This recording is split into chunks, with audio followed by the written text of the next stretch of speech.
I guess we could start with this. When did you pick up the camera? I started in, that's a 2014, that pink bike. So 2014, I bought it. It was still cold out. So I want to say summertime or fall 2014, I bought a GoPro. Then 2017, I think it was 2017 or 2018, probably fall, because it was we had the fall party for Blip, I think.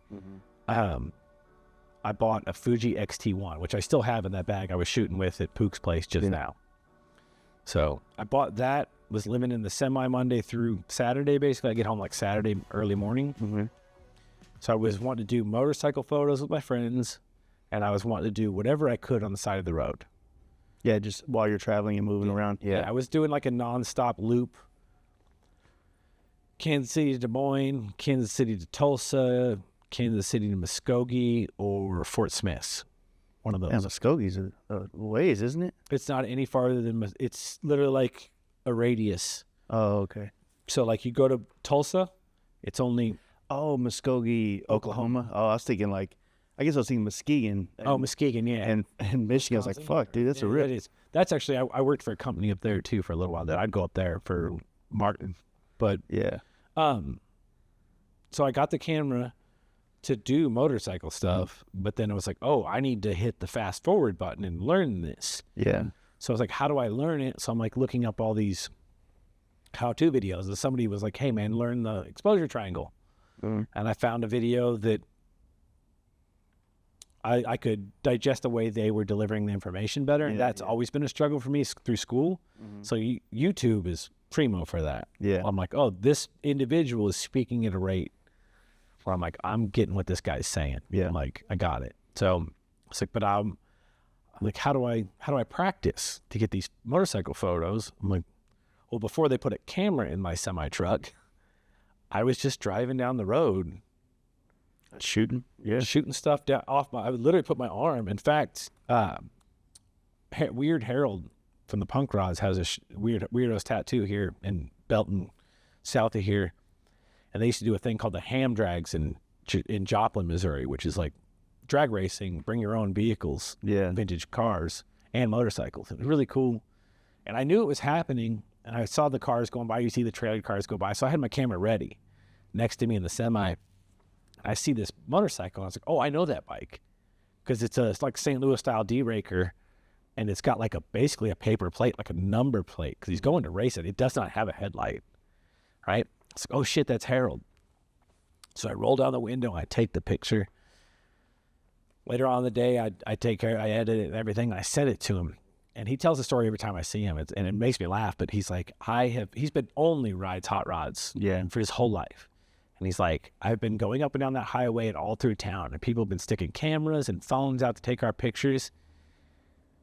You know, he's like, that's the first time I ever got to see the picture. Oh shit, yeah. You know, and like, I was like, that is awesome. So I'm on the inside of my world, documenting it. If you can recall, or even like maybe think about this, like what do you think like compelled you to shoot in the first place? Like what was kind of like I tried to get into photography when I was a teenager, but it was expensive. I actually worked at a Osco developing film, and I was like, I didn't know. I had no idea, no frame of reference. I was just like, oh, I can't afford a camera. Yeah. I make $7 an hour. You know, so I was just using disposable cameras going to like punk shows at people's houses. And I still have some of those pictures because I could develop them for free. Yeah. And then I quit working there, and I was like, well, I give up on that. Yes. You know, and then later on I got back into it by that. But I really think it was trying to take pictures of my kids. You know, my kids are all grown now. Trying to take pictures of my kids where it's good. Yeah. Like you take a picture of your wife or kids and you show it to them and they're not happy about it. That's a bummer. Yeah. And the motorcycle thing, it doesn't matter who they are, man. Like some of my friends, all they do is build motorcycles. Yeah. They're like legit. And there's a couple people that I've shown their picture I took their picture, I show it to them. And, you know, whether it be a guy or a girl, they're like, oh, I look good. I'm like, oh, you didn't know you're like the coolest guy in the world? Yeah. You didn't know you're like really pretty and ride a chopper? Like, you didn't know that? Yeah. Like, you probably hoped it. I don't know.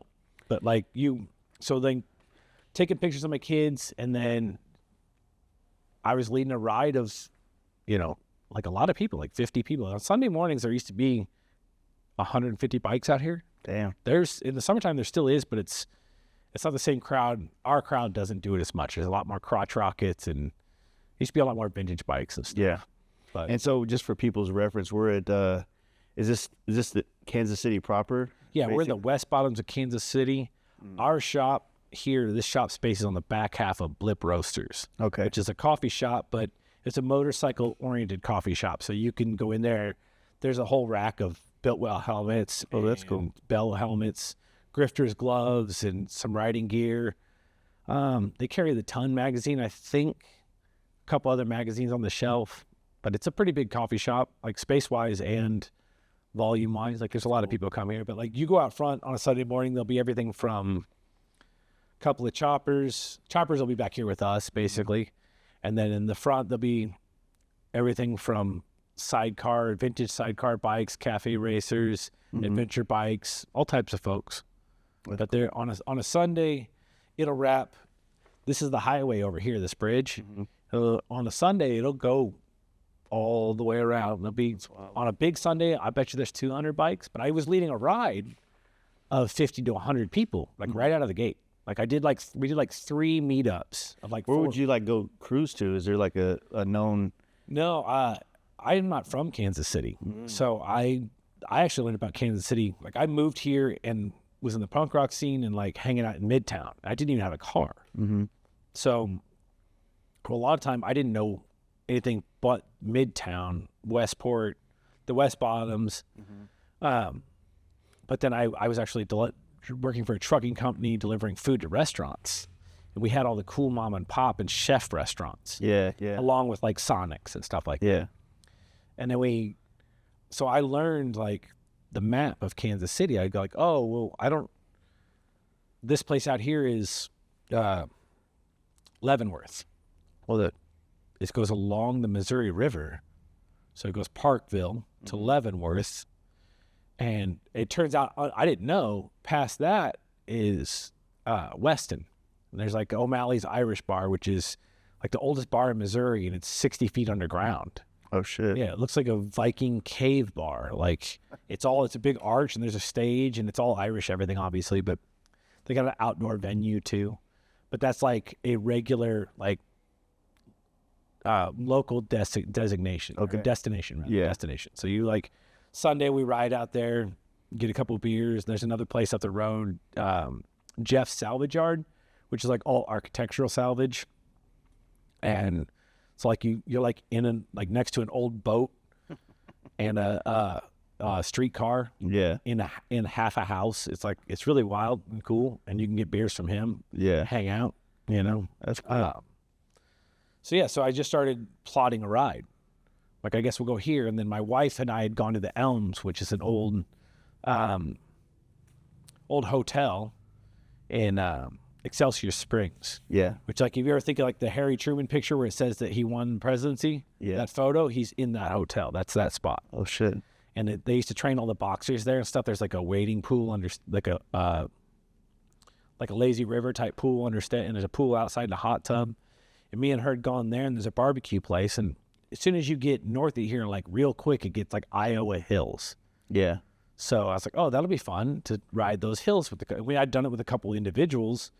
I said, I'll lead this ride here. So I would make the ride map and post it, because everybody that was going on these rides was amateurs. Like most of them was their first motorcycles. But so that's how I got a GoPro, turned it backwards on my helmet. I just thought it was so cool that all of these people were having this much fun, and I was like, well, I want to get some pictures of this. Like, and I'm at the time, cell phones are $1,000 and the cameras aren't good. Yeah. And then it really quick, I didn't like the GoPro, and it turned to me like having my GoPro on a lanyard, or my cell phone on a lanyard. And then I got the XT1, and immediately people are like, holy shit, dude. Like you're just going to whip that camera out on the road. And I don't think when I started doing that, man, I mean, even like the most motorcycle photographers I know, I didn't realize that's not how they were doing it. Mm. Like Michael Lichter wasn't really. He wasn't riding and shooting. He was riding backwards. Yeah, I didn't know that until very recently. I saw a YouTube video and it was like, or a video on Instagram or something. And was like, oh, that's probably smarter. Yeah. Well, I used to scare the hell out of people doing that. I mean, the scariest dude I've ever watched shoot is Josh Kerpius. Oh, yeah. He'll get damn near backwards on the bike.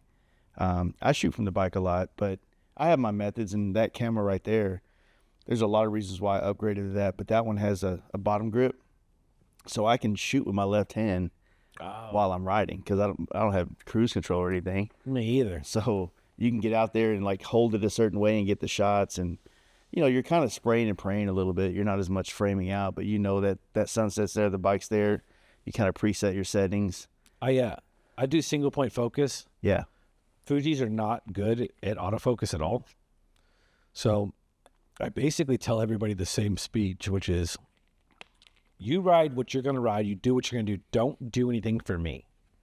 Yeah. I don't want, first of all, my camera doesn't see how fast you're going. So a lot of people, you point the camera at them, they gas it up. Yeah. Yeah. That just makes it harder for me to time it. Yeah. So what I do is I say, just stay in your lane. If I'm trying to be on your left, you be in the right side of the lane. If you see me on your right, you don't go into the other lane, but definitely move over. Yeah. Yeah. Because I've got a 13 mil that I can be Get in up lane there. with you. Yeah. Like that one's a 13 mil. The one above it's 18. So I can be in the lane, in the lane with you. Yeah. And I don't like to have things cropped off much, so I can get the whole bike. I can get the whole background. Mm-hmm. So what I do is you're cruising up along and I shoot up past you. I say, don't chase me. Just keep doing what you're doing. I shoot up past you because I'm waiting for this background. So I shoot up past you and then I hit the brakes a lot and I ride back until I match your speed, and then I catch you. I catch up with you, and I might catch you as you pass me, so I can get your eyes. Yeah. And then sometimes the back, but the back pictures just aren't as good usually. There's just not a lot to them. You just got to find the right angle. It's got to be the right bike. And the background. Yeah. So I need that to work out. I need the background, the bike, and the person. Yeah.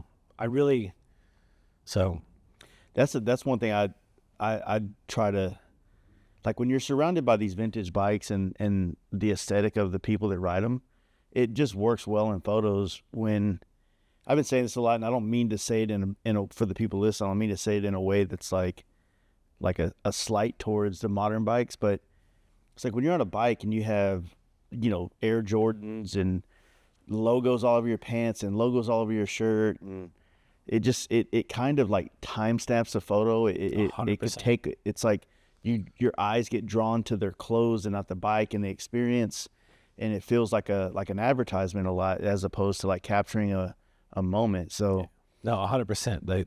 I like everything, whether it's clothes that I buy or even I buy the Fujis. I have the silver Fuji. It looks like a vintage camera. I like things to look timeless. Yes. And I will post, like when we ride, we actually ride from here to another coffee shop regularly. Yeah. So Sister Ann's is a coffee shop in town. It's a record store and coffee shop. And we ride from here to there. So whenever you see me post the Ferris wheel pictures, that's our lap. Yeah. We go one way, usually. Sometimes we go both the same way, both there to and from, but there's two ways to get there basically. And we do that, and I do those pictures, and I'm like, these are snapshots of me and my friends in our day-to-day life. Yeah. And I need in my head to appreciate those, and I love doing them. But when there's no other modern cars in them, I love it just a little bit more. Yeah. Yeah. You know what I mean? I'm like, that satisfies me as far as the overall photo, but sometimes there's sometimes it's awesome. Sometimes there'll be like a 50-something Chevy just happens to be there. Like this is a car and motorcycle town. Yeah. So like there's a couple of pictures. People think I've set up photo shoots. I'm like, no, man. Jesse rode his long bike out of here for the first time. I had like 40 bikes here for a photo shoot that Ricky had built a couple months ago. And Jesse's bike, he didn't build it, but he got it going. And Jesse got to rip it around. We went to the end of the block. We turned around. I got a picture of him in like a 55 Chevy. Oh, that's cool. Just perfect, you know. But I don't like modern cars. I don't like modern signage. It's the first time I've been tempted to get into like actual Photoshop because I want to get rid of this billboard that says something ridiculous. Well, Lightroom can do that pretty easily now.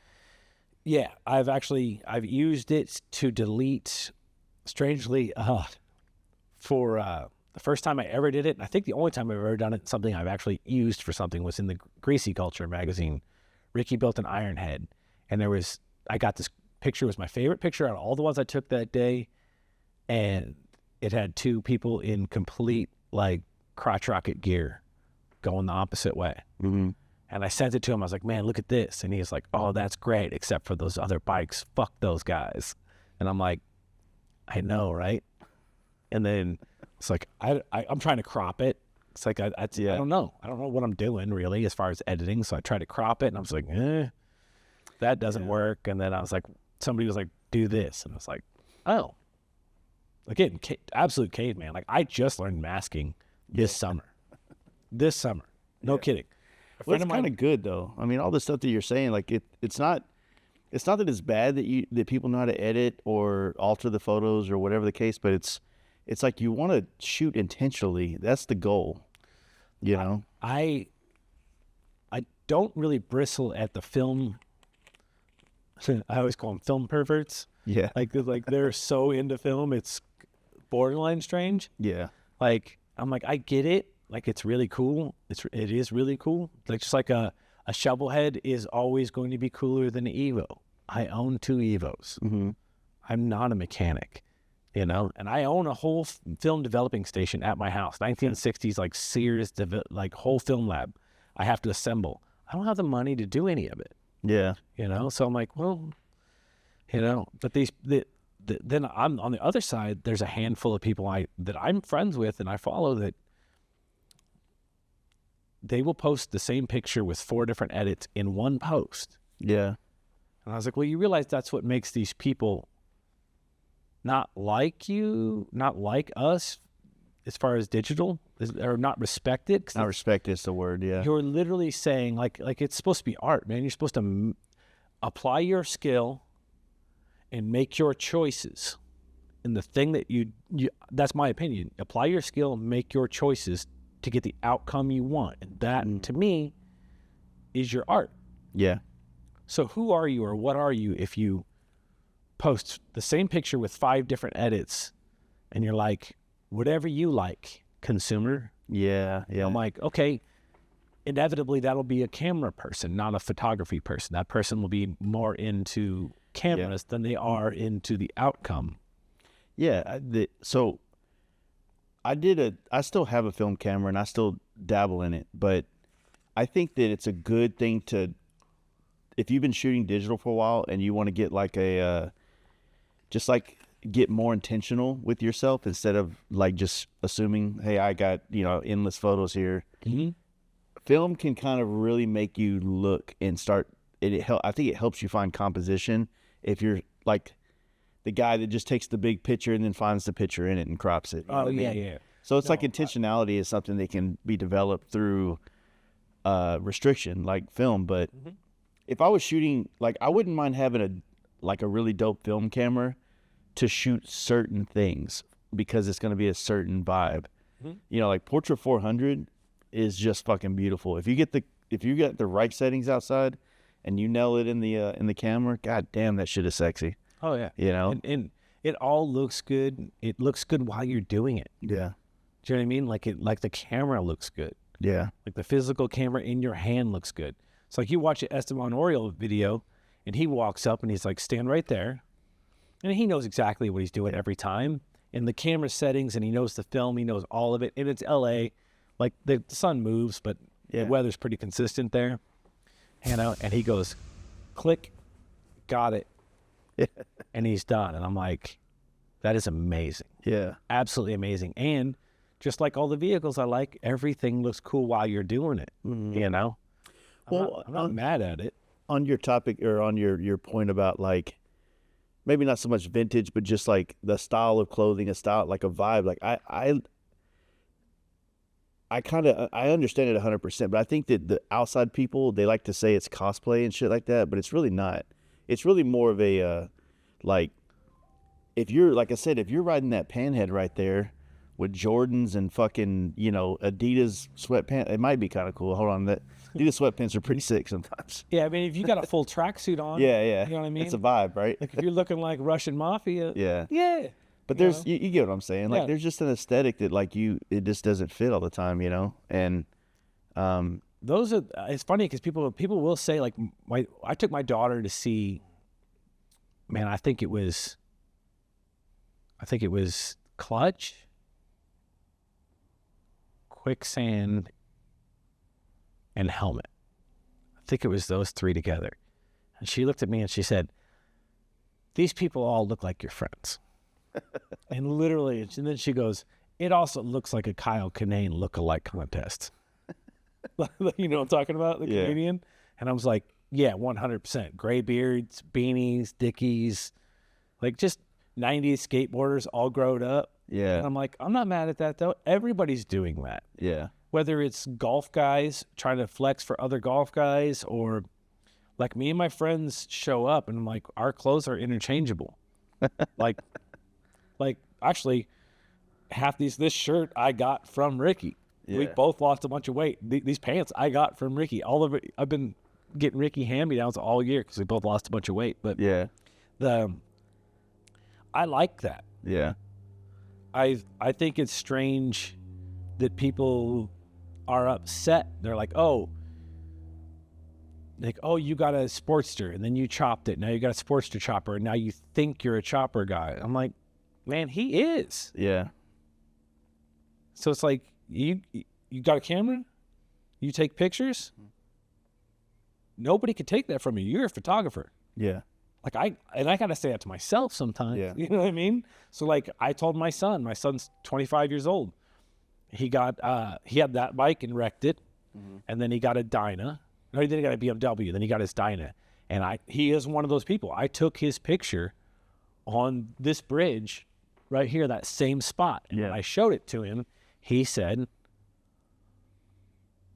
I'm a motorcycle guy. This dude's 6'1". yeah, He's a monster of a kid, you know? And he was like, I'm a motorcycle guy. Like, Yeah. I was like, yeah, man, you can buy the motorcycle, you can buy the helmet, the jacket, and then if you ride the motorcycle, you're doing it. Whether or not any of these gatekeepers will let you into their community, that's a whole nother story. yeah, But I like the idea that if I go to Born Free, I see somebody with an Oi band shirt on or somebody with a punk rock shirt on, I'm not going to find myself in a group of people around a bonfire later saying things that I don't want to hear. yeah, You know what I mean? Because I'm not that guy. yeah, Like, I'm an older, freckle-faced white guy with black and gray tattoos on his hands. I find myself in workplaces and stuff where people are racist or people are whatever they are, you know, that I'm like, how did I end up here?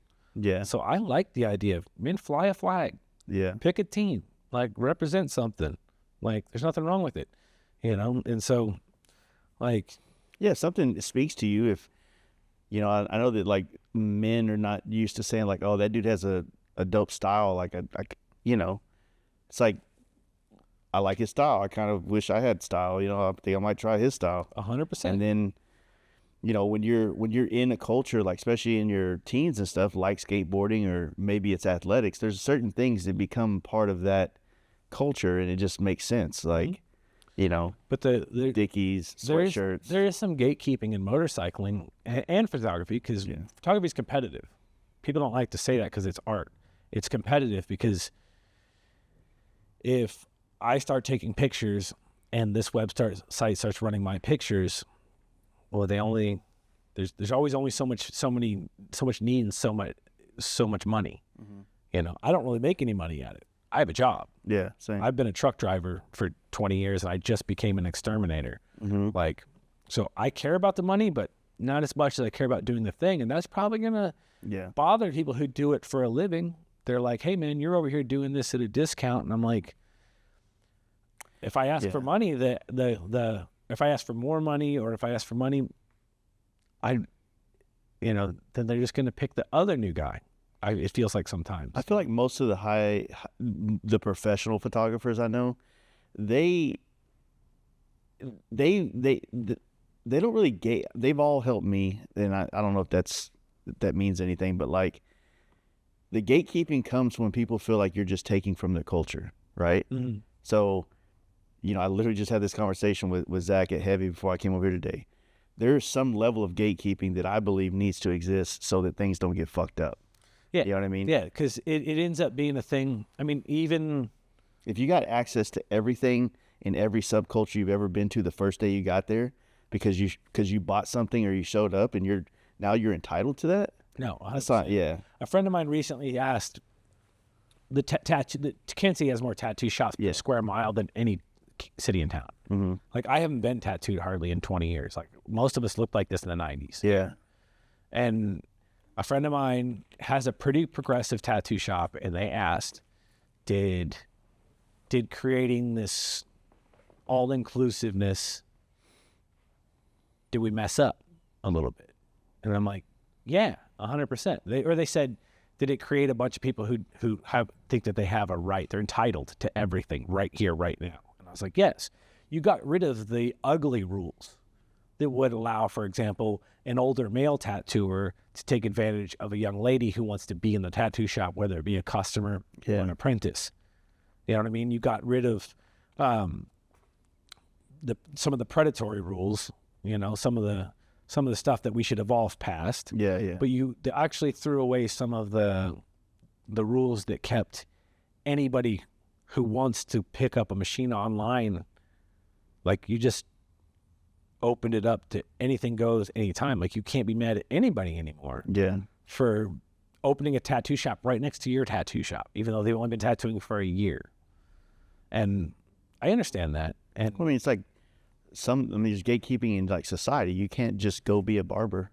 You know what I mean? Yeah, 100%. So that's a really good point. Like, you can't just put up a sign and say, hey, I'm a chopper builder, and you're putting 2-in-1 Mac exhausts on bikes in a small seat and being like, there you go. And that's when you have something that's attached to a culture or a way of life, like motorcycling, skateboarding, music, there's a part of it where it's not that you have to pay homage. It's not that. I don't think it's about prospecting for friends or anything like that. I just think it's about, hey man, like, you guys have been holding it down in Kansas City for a while. Like, maybe I should, instead of like getting into bikes and then a month later I'm starting my own fucking bike club and bike night and bullshit like that, maybe I should go be a part of the culture that exists here.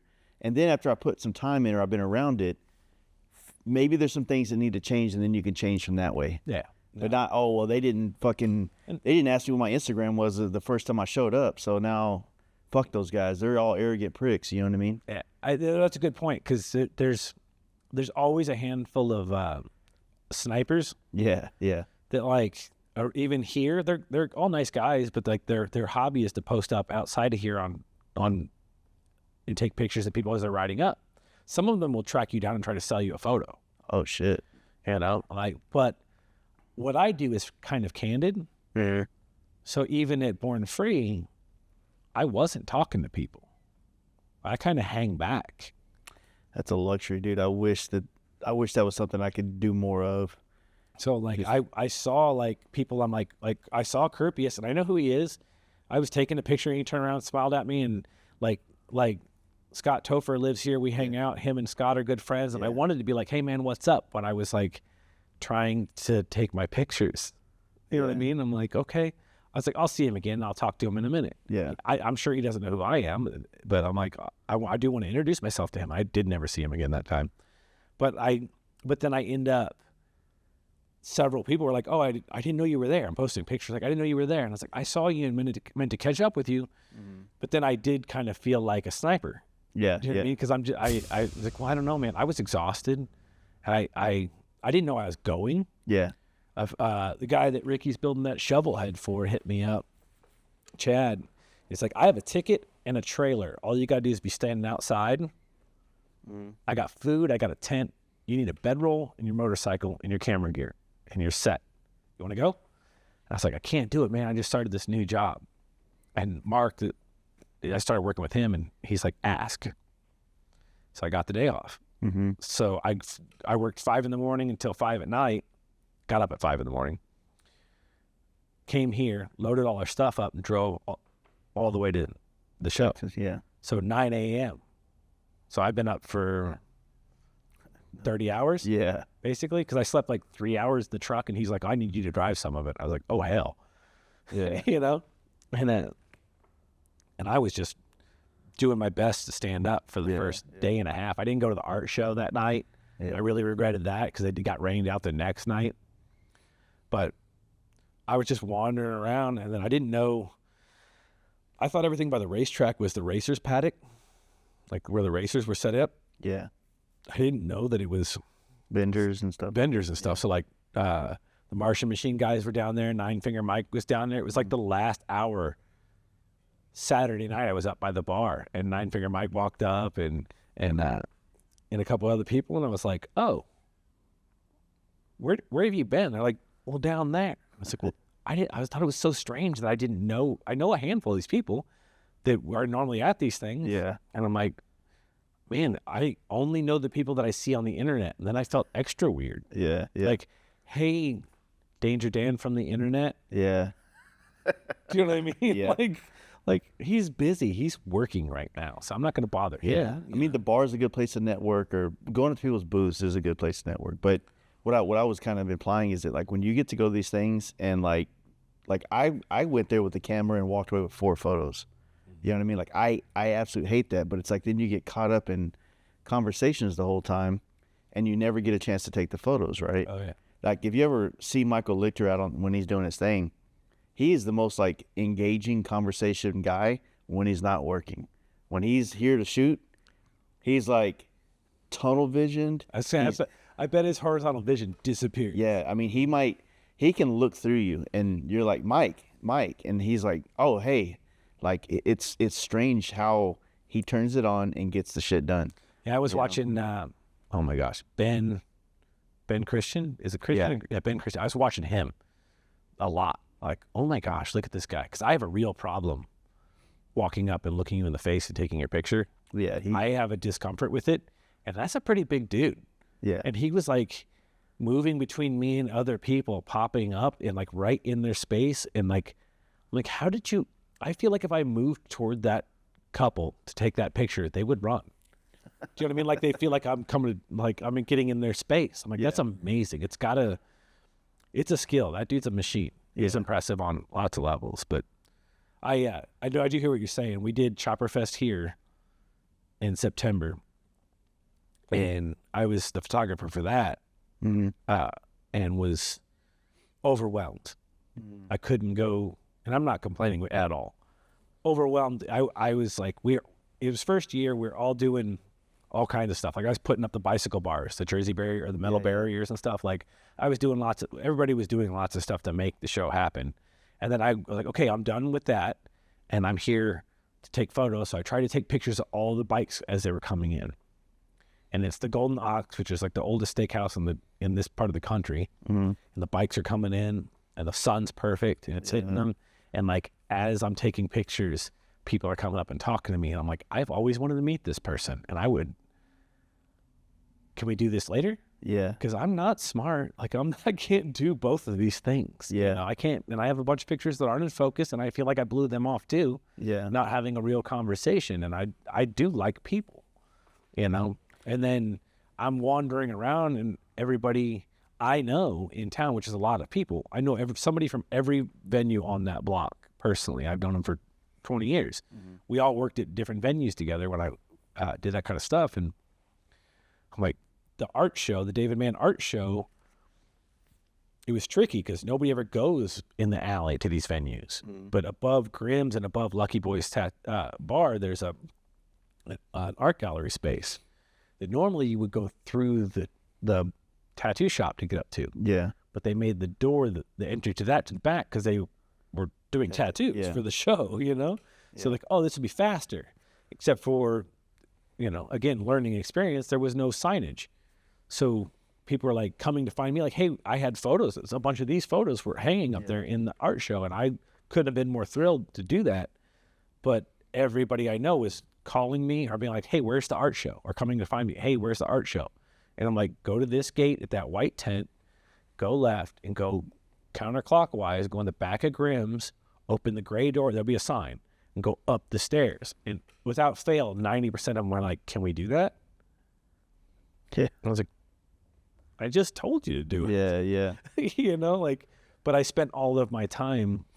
When you put on events like that, you kind of got to think of it like you're herding people to all these things. You know what I mean?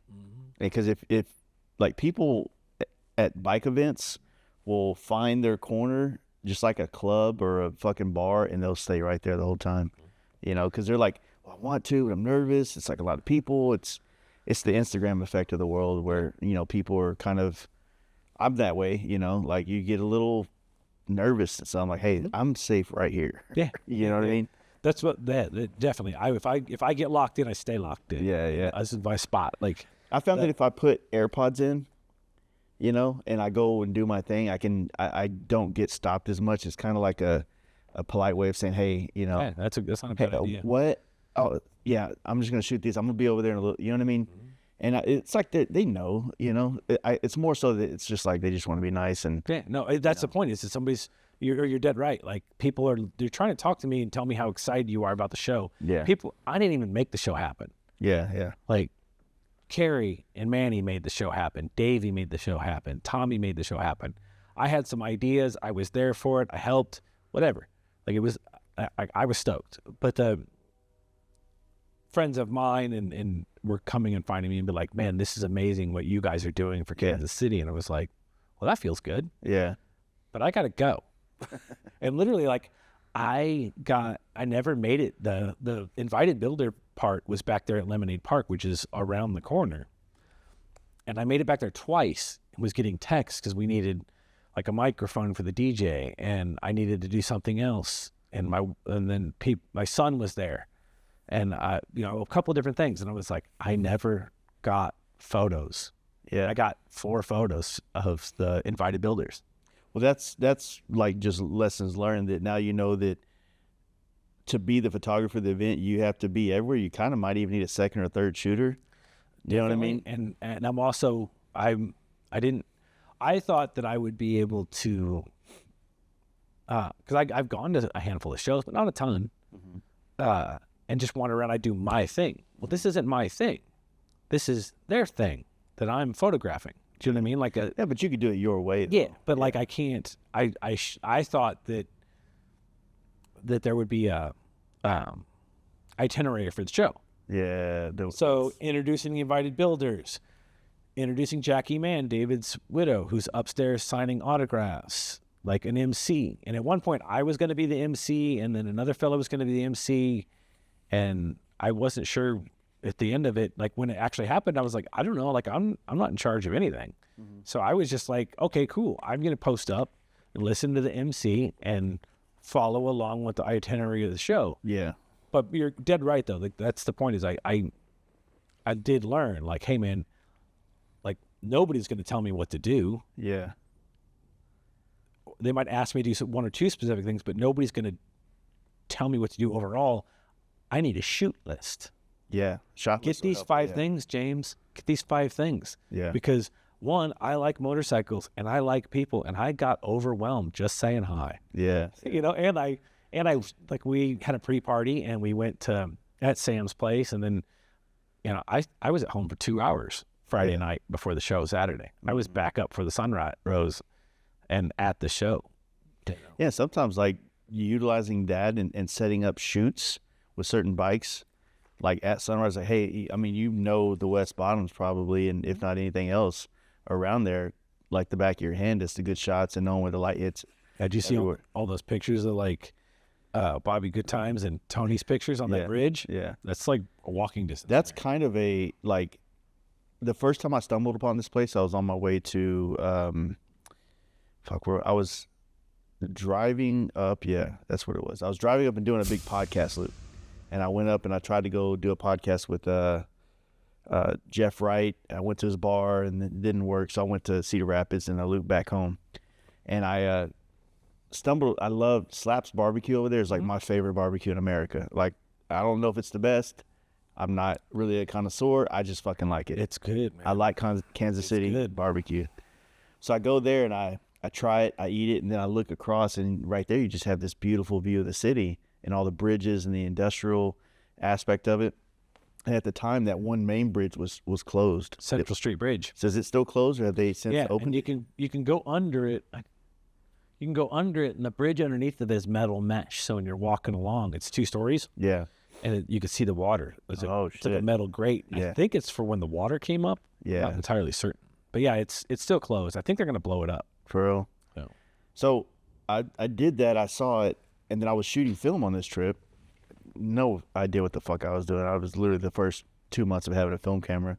So I went down into the area because I stayed in Topeka the night before, and stayed there. Woke up early. Was over here lunch, but it was a cloudy day, and I was just like, this fucking place is amazing.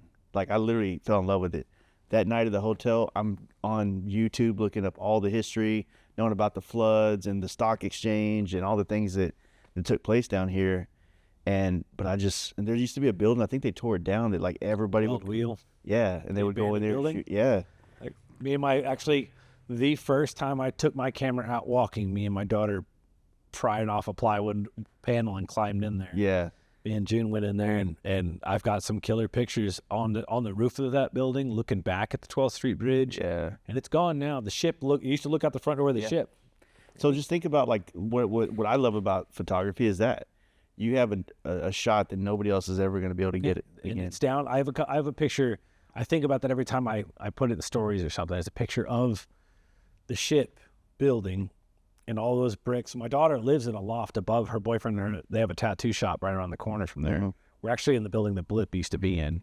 And it's that, I guess that would be southern view from the top of Weld Wheel. And I'm always like, that is never going to happen again until they're going to build an apartment complex type of building there. So that's what I'm worried about.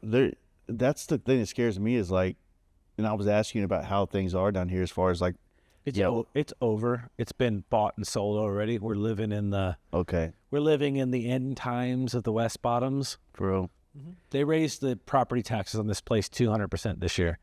So they're trying to. They raised this property tax for this building $25,000 or $30,000. So this will all be. He'll have to figure out a different way to run his business, or sell it. Yeah, that's the same. It's like the city's kind of trying to gentrify it, huh? The county, they did it to me too. I bought my house, and my house payment is about a third more than it was 2 years ago. Mm. So their claim is that they're behind on assessing your taxes. The state law is once they do assess your taxes, they cannot incrementally raise them. They have to tax you for the true value of your home. Mm-hmm. And I'm like, cool, dude. But nothing's changed on this 1918 house. Nothing has changed in 20 years. And there's been literally 2 murders in my driveway this year. Like, my neighbor's grandson got shot like 100 times in front of my house. Yeah. And like, you know, where I live is like a known hot spot. So for a good time or a bad time? Both. Both. If you put my house into your GPS, it'll show you the first thing you want before it tells you my house. It'll be like Tech Nine's childhood home is 2 doors down. Shit. But I live in the 50s, which is it's a hot spot. It's always been a hot spot for gun violence and lots of things. Like, I live on this block, and on the same block as me is a liquor store called Paul's. That's where like E40 came to town when he introduced his E40s to sell. Like, that was the spot. Like, it's a great neighborhood. I've been around there forever. It's not a problem, but like, point is my property taxes doubled. Yeah. So if that keeps going, by the time I pay my house off, I'll have a house payment in taxes. Yeah. So That's insane. one of the cities, because it's the county that does that. The cities, Lee Summit sued Kansas City, Missouri, and I got a letter saying it went back. So my taxes went from like $1,500 a year to $4,000 a year, and then back down. Yeah, they're doing something because Texas has always been known for having very high property taxes, and they're trying to do like a freeze on it to where it's like it doesn't go up anymore or some shit like that. I don't know. California has a thing. Yeah. Topher was telling me, and it's called like Article 8 or Prospect 8 or 9, whatever it's called. You buy your house today. You have a property value assessment. They base the taxes on that. And that's your taxes forever. Yeah. Unless you sell the house, which is fair because like some of my neighbors don't like people moving into the neighborhood because they'll move into the neighborhood, put $100,000 into an $80,000 house, and that's what's raising the taxes. They're literally like buying old craftsman homes, tearing them to the ground and building like a cement cylinder full of windows. Yeah. And now this person who's retired, their property taxes have tripled. And they live next door to a $500,000 house when they used to live next to a $30,000 house. Yeah. So my house, the flipper who I got my house from bought it 6 months earlier and made $100,000, I think. God damn. Right. And I met my wife 4 doors straight back at a friend's house in 1998. And they wouldn't buy that house from their stepdad for $30,000. It was too much trouble. And it's that. By the way, the house is still there, same paint on it, and everything. The house is fine. Yeah. It's a nice house. Yeah. You know. So, Kansas City's strange like that. It blew up. It got really popular. It got popular with itself. Lots of Kansas City logos on everything. Yeah. I love this place. I've lived all over the country. I was born in Illinois, elementary school in Arizona. Went to school in Southern California for a little while, and then moved to St. Louis. I went to 15 schools growing up. Okay. I've left Kansas City twice because I had like an opportunity to own a restaurant in Massachusetts or run a restaurant, have my own restaurant with a type of deal. And a couple other things. I moved to Illinois because I wanted to put my wife through nursing school. And I was like, oh, I can go live here cheap and have one income and like not have to live in a semi-truck anymore. I was pretty burnt out on that. And every time I get homesick for this place. For real. Every time. And it's the people, ultimately. It is the people. Like I'm like, I know I can go to Oklahoma and hang out with the Oklahomies. Those guys rule. Those are my people. Like those guys are all rad. You know? And if I had to leave somewhere, that's how I would do it. Yeah. I would be like, oh, I'm going to go to Austin because I know some people in Austin. You know, I would go to Salt Lake because Jay and all those guys in Salt Lake are great. Yeah. But I don't think I could move to nowhere. Or I shouldn't say that because I wouldn't move to anywhere where I didn't know people already. Yeah. Yeah. Because I don't know, that to me, like being surrounded by people that you like versus people that you're, you know, okay with being around. Yeah. You know, like I'm Dallas born and raised, still pretty much in the city, or I'm in the suburbs. Can't afford to be in the city anymore. It's way too expensive there. But like fucking Oklahoma City looks pretty good, dude. It's got a vibe. It's kind of cheap. Tulsa looks pretty damn good, you know. Yeah. I've been to Tulsa hundreds of times since I'm driving. I've never been out of my truck in Tulsa. For real. But driving around, it kind of gives me Arizona vibes. If you get out the sticks and stuff, the houses in the lots of ranch style homes and you know, kind of mid-century style. There's a bunch of dudes in OKC and Tulsa that do sick stuff. Some of them come up here and hang out. Yeah. You know, like it's all the punk rock scene and the skateboard scene. Mm-hmm. So like every time I meet somebody, they're like, BJ, good times, you know, and he has a shop in Hayes, Kansas. I met him through the Oklahomies guys and that whole thing because they used to do a little weekend camp out thing. Yeah, and he came up here for a show. He went. I think it was. Charlie Crockett, or it was Charlie Crockett. He was here for Charlie Crockett. I met him up there and hung out. And he's like, oh, I used to come here for all these punk shows. I used to come here for this. And I used to come here for that. And I'm like, it never fails, dude. It never fails. It's like, it's the same highways, the same arteries, the same patterns of like skateboarding, motorcycles, punk rock, and also photography. If you look at the biggest, or the best photographers or directors from the past 40 years, half of them were skateboarding, punk rock, like from Glenn Friedman to Atiba. Like, there's no arguing. Like those guys. I've got a guy I'm talking to pretty regular about a book. He's a publisher, and that's my idea for a book, is like the strange overlap between photography, skateboarding, and motorcycling. And to me, it always comes down to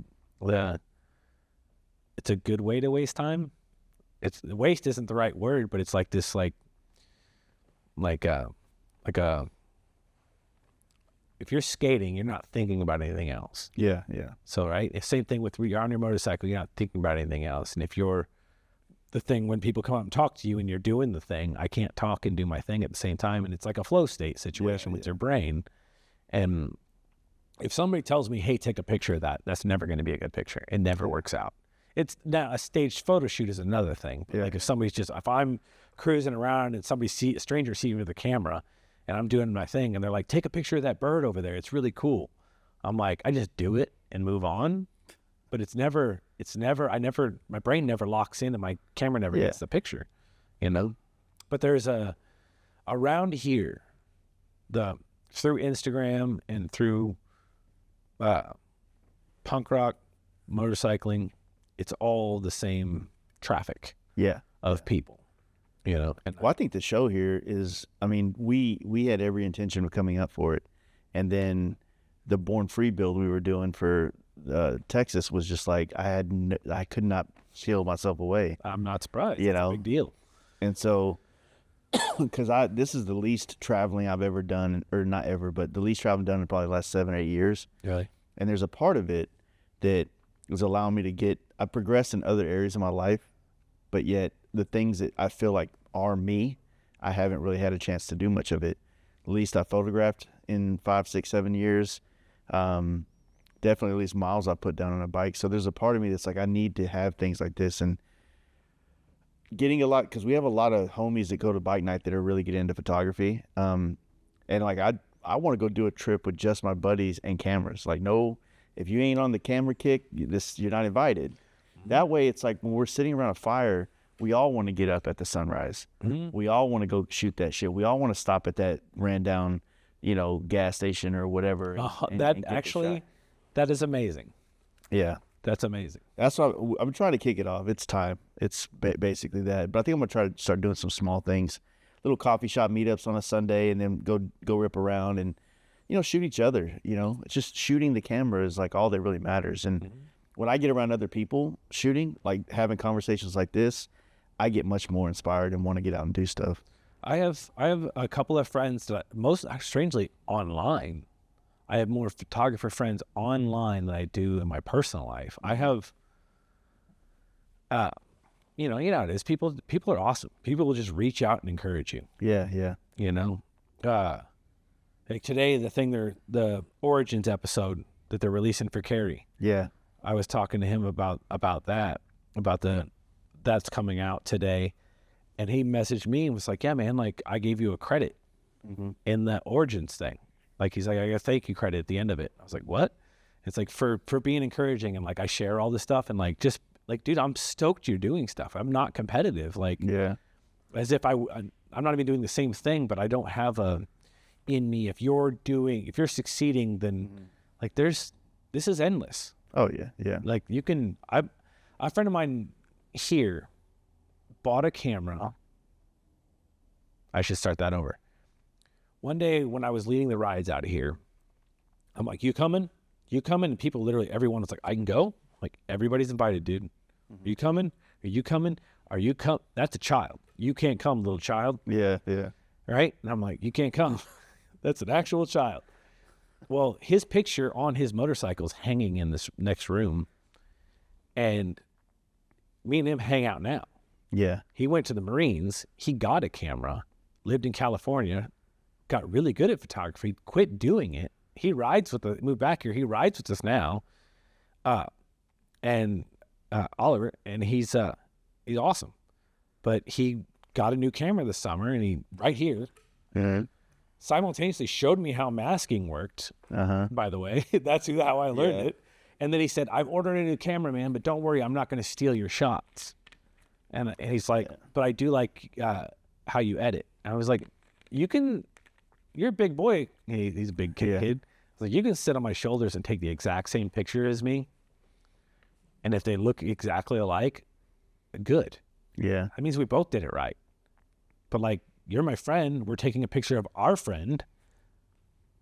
Like, we could both eat, dude. There's plenty of food. Like, I feel like a lot of people do. When I first started picking up the camera, some of my mentors early on, I felt I felt like I didn't want to get in their way, because my intention was never to do that, but I'm inspired by them. So naturally, I'm going to try to shoot their way until that becomes a tool, and then I can apply my version of that to it. Oh, so 100%. Like when I learned how to airbrush, I had to follow airbrush artists that I was in love with. And then I'm like, if I could just do that skull. The thing is, back in the day, we didn't have Instagram. I just did it on the helmet, and then it existed in one area code in the world. Now it's like the photo or the airbrush thing or whatever it is that I did that I was inspired by somebody gets shared. So that's why I've always I've done my due diligence to give credit for where inspiration comes from. That's good. You know what I mean? Yeah, I think people hear fake it till you make it, and they think it's a negative thing. I don't. Yeah. I don't. I think everything from tattoos, you either did a tattoo or you failed at doing the tattoo, right? But like traditional tattoos, you're trying to dial in this specific look. Well, that's a specific look. That's going to be Burt Grimm or Sailor Jerry or Ed Hardy. Like, that's what you're shooting for. It's like if you mimic what they're doing, then you're doing it correctly and you nail it. There's nothing wrong with that. If you're out here and the style you like is Michael Lichter's style, and you're like, how did he do that? Like, if you're paying attention and you mimic his, and then you eventually develop your own voice, that's awesome. Yeah. But that's what it is, though, right? Because, if you pick your top 3 photographers that you think you're inspired by, those things are going to be kind of the makeup, at least a lot of the inspiration of your style. And then over time, you won't really you'll see parts of them and more of this new thing that's created through you. And that's how all art is done. It's just that we live in a world where, like, you could see the first day I picked up a camera. It's on Instagram. You can scroll all the way in my back to where it's just iPhone pictures of my kids on a pontoon boat. Yeah. Like, I started a just photography podcast, Instagram, that was open to the public. My stuff with my kids on it was not. And it was exhausting. Yeah. And then my kids got older and they were like not hanging out as much. And I'm like, I was posting things on both spots because I really wanted my friends to see, but it's like, this is ridiculous. Yeah. Well, yeah, social media is not really social anymore. It's just media. So it's like, that I have a personal page, and then the Fast Life Garage, and I have a photography page. And I struggle to get stuff on the photography page because I feel like I can't keep up with what I need to do on the regular garage page. And then it's like, I feel like when I look at my personal page, it's like, oh yeah, I need to put somewhere so my grandmother can see, or whatever. But it's just not, I feel more reserved. Like, I don't want to put that much of my personal life on there. And that's the only thing that would really go there, because that's a personal Instagram page. Yeah. It was great 15 years ago or 12 years ago or whatever. But now it's just kind of like, man, I don't really want to show people like the way I just garden my yard or who cares? And I think that, especially when it comes to like it's all in one for me now. So I think it's important to like if you were just a bot creating motorcycle photography and putting it out there with like no voice or no identity, why would anybody care? You know what I mean? Like you're just pumping out Sears catalog photos of motorcycles. Yeah. You know, another bike in front of a brick wall. Sick. It doesn't matter. There's millions of bikes. What people care about is that's your purple bike. Yeah. I took pictures of your bike at Chopper Fest. Do you know what I mean? Like laid on the ground and got a picture of your bike. You know, like, and we didn't know each other. Yeah. But like I was like, oh, all these bikes are amazing. But that's a chopper show. There's so many amazing bikes, you know. But I do think like the day-to-day matters as far as like communicating with people and being a human being on there. If you're just an asshole who's like, look at my pictures, I'm great, isn't this great? I'm like, well, I mean, it could be just a picture of a bike. That's what if you don't have a story, if you don't have a personality, if it isn't a little bit of you in there, Yeah. then it's just a picture of a motorcycle, and you can usually tell. Yeah. You know, but I do see what you're saying though, like trying not to be in people's way, and like not like when you're saying about when you first got started, like mimicking people. Even when at Texas, I had that 13 millimeter on there. I have to get close. Yeah. And when they were doing all the stage stuff, and I was like, oh, here's Ben. I know who he is. I don't know who any of these other people are by their faces, but I bet I follow them. Yeah. Mr. Photography Bobby is one of the main ones that shoots for a lot of the Texas events. He's a great friend of mine too. Awesome I dude. follow him, but I don't know what he looks like. And there was a guy there I was talking to him for a while, and I couldn't believe I didn't introduce myself to him because I was wanting to let him go take his pictures, but he had a long black and white, like 300, like 80 to 300 Uh-huh. on. It was adjusted to fit his camera. So it was all manual focus. We stopped and talked to each other a couple times, and him and Derek are the only photographers I talked to that day. Because I was right there with, like, you saw my pictures by the stage. Yeah. And I'm like, well, I'm trying to get in here and do this, but also, like, I'm just here to hang out. Like, these people are working. That's somebody here, it's their job. Let me get the hell out. You want to know a secret about having a camera? It's all access. Yeah. If you look like you belong, you belong. And so someone told me that, or Michael Lichter told me that a long time ago. And so when I go to those events, I go get in the track. I just, what the fuck, dude? I got this camera. I'm here to shoot. You know what I'm saying? You want the content? Yeah. This is what's going to sell your event next year. So It's amazing. So it's like I just do it. You know, but do it within reason. Don't get on stage and get in their face. But like find a composition and get some shots. You know what I'm saying? I just kept finding myself backing off. Like, Mike, he has the brown bike with all the molding on it. It's Van. Oh man, I feel bad. Brown bike. Was it in the brown shovel head? It was in the show, and it was here at Chopper Fest, and it's Mike Vander. I think I know what you're talking about. I don't know personally though. Beard. Either way, like I felt like they're working, and I'm here just doing it for myself. So if you're working, man, I'm more than happy to get out of your way. Like I'm never gonna, and you know how it is. Like I use that I love that 13 millimeter because I'm taking a picture of that bike, and this person thinks they're safe. Yeah. And I get a good candid photo of Yeah. a guy and his girl being human beings. Yeah.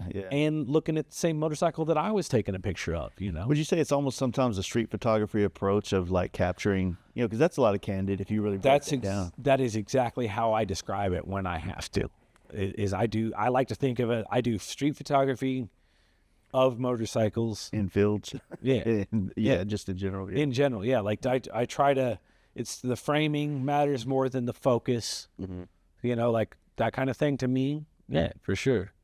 For sure. Yeah, you just said the focus. That's also the thing about film that you don't realize that, like, when you shoot digital and you shoot a series of 10 photos of kind of the same frame, like you're looking for that perfect reflection or the perfect not having whatever, but when you shoot film and you get the shot you love, but it's like a little bit out of focus, you're like, I don't know why I still love this. Like, I'm not going to discard it the same way I would discard it another film. So that made me, so when I would shoot, I have every photo, even the ones that are fucked, I would keep them. Because then now that I see it, Me too.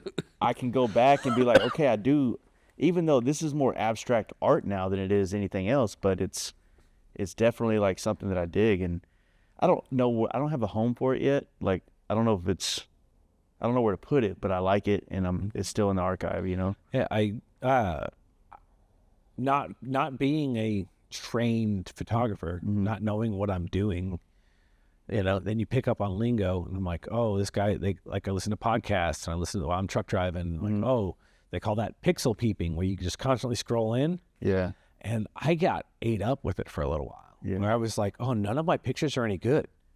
None of my pictures, like this picture is not good. This picture is not good. And I'm like, if you scroll into it, it gets blurry. And my wife's like, go to Harley's page, scroll into their photos. And I was like, well, shit. Yeah. I'm good enough to be in Harley. That, You know? honestly, man, like that, I've gone through the same phase too. And I think that's an attestment, because I think the YouTube has probably been your teacher as well as mine.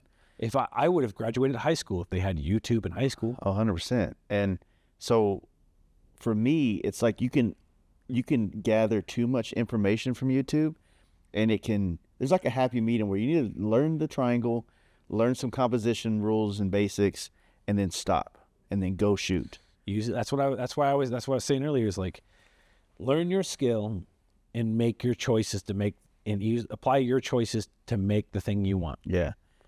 So that picture up there is I'm on my bike. Yeah. We're on the Broadway Bridge, which is now gone. That red bridge behind it, that's the new bridge they're building.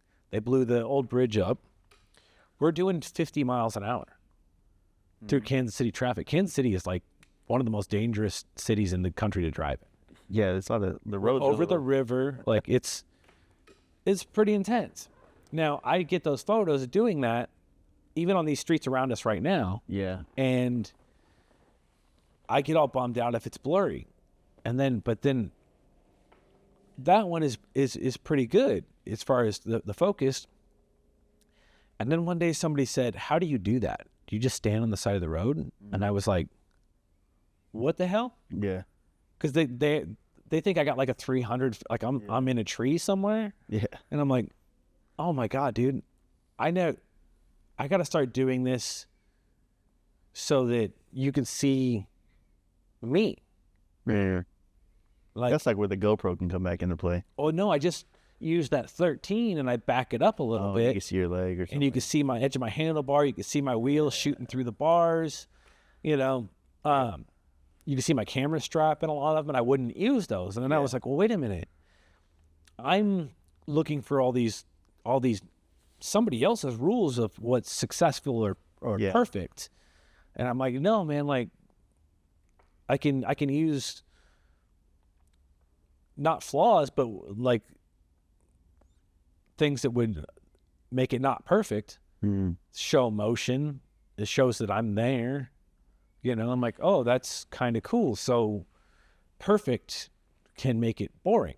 Exactly. So like chasing perfection gets boring, right? Yeah. And so I'm like, okay, well, like some of these, if I crop their feet off in that photo, people think we're parked.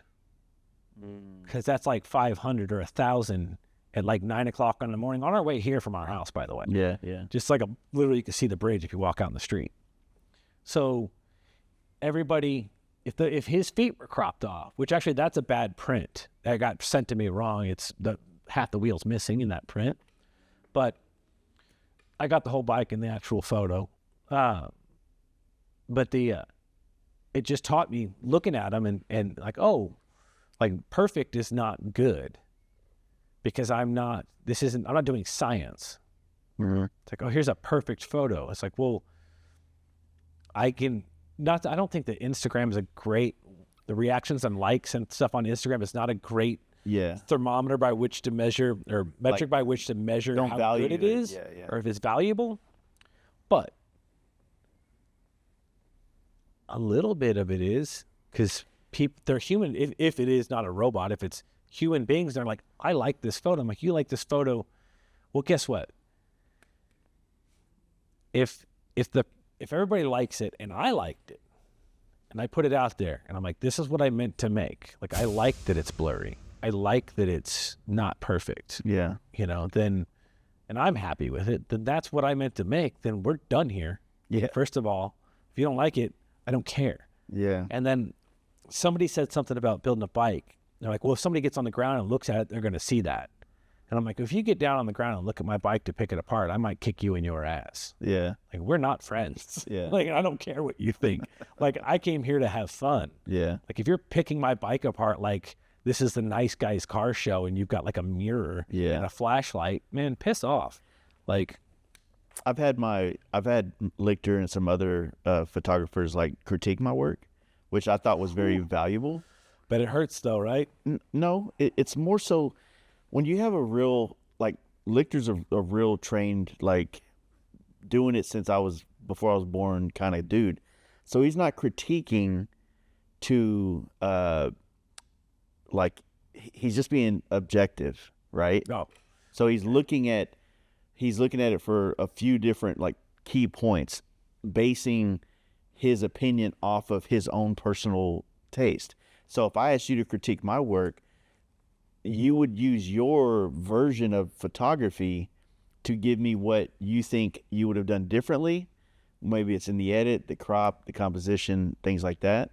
So that's what it is. It's not to base it off of what traditionally it should be done. Like, you could say, you know what, I critiqued other people's work for them, and I got to some photos and go, you know what, man, like, there's nothing here that I would have ever done, but I love this image. And it's like one of those things. It's kind of like what you were talking about. It's do you know who Tim O'Keefe is? Mm-hmm. One of my favorite photographers and a mentor, and he shoots in a way that I never could shoot. Like, he crops in ways, like, not crops, like he gets in. He takes the photo of the chick and half her head's off, or, you know, arm or whatever. And I'm like, yo, dude, like, I love this photo, but I cannot muster to shoot that way, you know? And if I crop in that way, I feel inauthentic. You know what I mean? No, 100%. He kind of shoots people like cars. Exactly what I was going to say. Exactly. Yeah, like, when you're getting that detail, really cool. You're shooting through this to get the exhaust tip. He shoots people like that. And, you know, now the horses and in that culture he's shooting, I think. Yeah, he's a killer. Yeah, he is. And he's very intentional. Yeah, I have a handful of people that I talk to online. Mm-hmm. And it's blown me away. It's been really nice. You know, like, people encouraging you, people just being positive. My ultimate theory on, or opinion on Instagram or any of that kind of stuff is you can eat the icing off that and walk away. Yeah. You could take from it whatever you want. Mm-hmm. You know, I have friends who are like, it's too overwhelming, there's too much politics. And I was like, unfollow them. Yeah, yeah. Or mute them if it's your parents. You know what I mean? Like, just, I'm not picking up anything I don't want. So I have a handful of people who are like, they're encouraging me, but I don't have anybody that I've sent my stuff to or asked, like, hey, what should I be doing different? What should I be doing more or less of? Am I being repetitive? I don't have any of that. And I could see that being beneficial.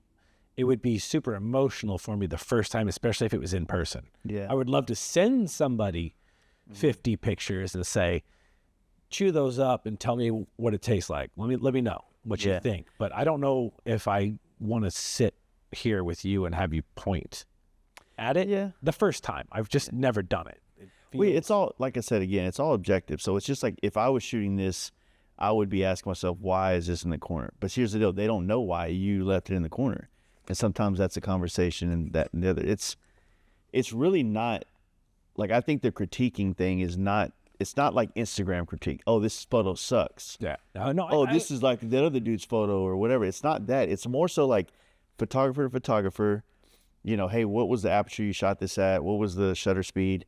And they might be like, well, I might have shot this at a higher shutter speed and lower aperture for this reason, or not, or blah, blah, blah. Or I can see that. You know what I mean? So it's just if you admire their work, then their take on what you shot helps you kind of see from their. That is 100% true. I'm literally just saying that, like, I don't want my feelings hurt. Oh yeah, yeah. I'm not prepared to have my feelings hurt right now, which I should be. Well, it's like, it's art. It's I think when I picked up a camera and I started shooting what I shot, and I see it in your work a lot, like, there's like a connection and a vulnerability to it, or there's a sensitivity to it. And because it's more than just a picture, it's a moment that you experienced, and there's a lot more to it. And for the world, it's just a shot of a bike and some light streaks, but for you, it's a much different experience. It's a place in your life and things like that. So it can be very hard to open up to the world and be like, yo, like, check it out. Like, what do you think?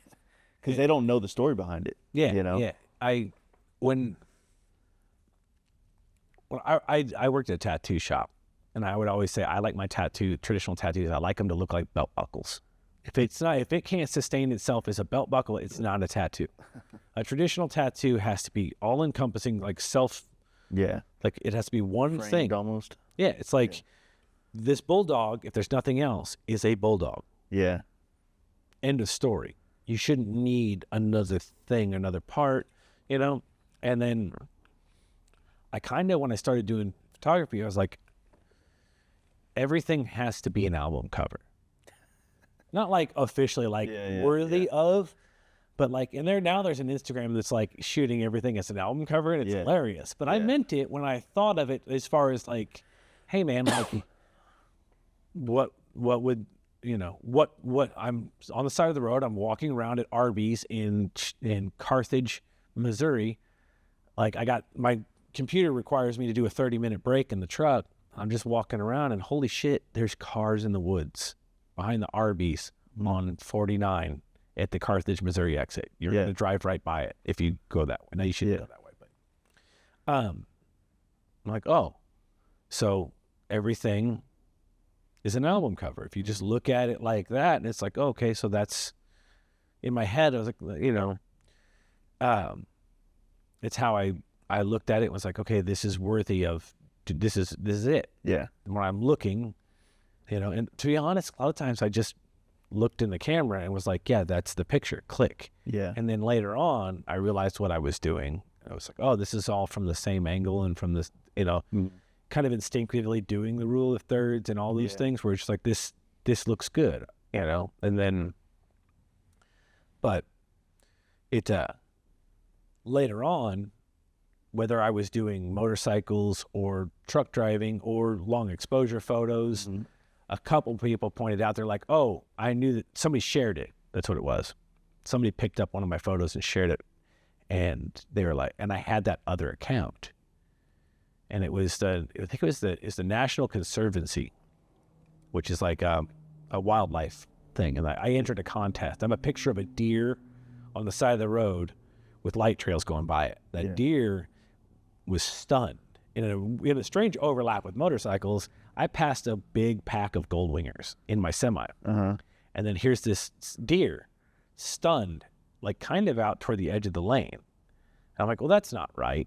And I honked my horn and the deer didn't move. He's like sitting like a dog, right, on the edge of the road. So I pulled over to like throw my flashers on and make them, the gold wingers, go to the far side of the lane. And they never showed up. They must have taken an exit. This is right by Nevada, Missouri on 49. So I pull my camera out. I'm like, he ain't moving. Like I pushed him. Like, hey dude, go. And he's just not moving. And I'm like, so I call non-emergency police. I'm like, hey, I don't know who you guys call for this, but this guy's gonna jump off of here and hurt somebody's family. So like, come get this dude. And so I set my camera up. I take the picture, and it's a picture of this deer and light trails, and you can see the tail end of my semi in the background. And I entered it. I pull like a mile down the road into that Love or Pilot, and I open my phone, and literally it's like, enter your wildlife photo in a contest. I'm like, go, right? And my photo's on their website, on their Instagram and everything, with like thousands of likes. I'm like, I'm in there, and it was in their contest with like competing numbers and with all these dudes who are like in Alaska with like 12-foot long cameras and like budgets. And I was like, that's hilarious. But somebody saw that photo and said, I knew that was your photo, even though that wasn't your Instagram. I was like, interesting. Not just because of the light trails, and I'm like, interesting. And then somebody else shared one of my photos, and you know, at that point in Instagram, nobody would give you credit for anything, and that wasn't a big deal. But somebody's like, oh, it looks like your photo. This looks like one of your photos. I could tell it was one of your photos right away. Mm-hmm. And I was like, I like that because it's not my regular photo, but you still knew it wasn't a motorcycle. It wasn't one of my regular photos, but you could tell it's mine, you know? And then what you were saying earlier, multiple people, the two compliments I like the best are, you're taking the pictures that David Mann would paint as a painting. Yeah, yeah. And I'm like, oh man, like that is really cool. Yeah.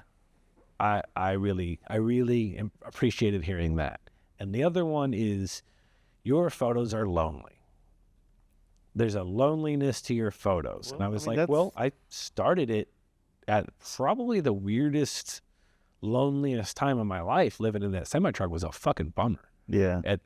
Like life stuff happens when you're in a semi-truck and you're not going to be there. Yeah. You know, like I did not enjoy that part of missing out on life. And I was like, oh, that was definitely there in these photos. And all I was doing was parking on the side of the road, taking pictures of the highway. Yeah. You know, That's cool that it translated through the images and the way you shot it, but it clearly it was the way you probably felt, right? 100%, like alone on the highway. Yeah. And then one day I was sitting there at that Winslow exit at the daytime making coffee in the semi, and I opened up Instagram and I got a message from Jeff Wright, and he's like, "Hey man, do you want to be in Dice?" And I was like, I had only been taking pictures for like a year. Okay.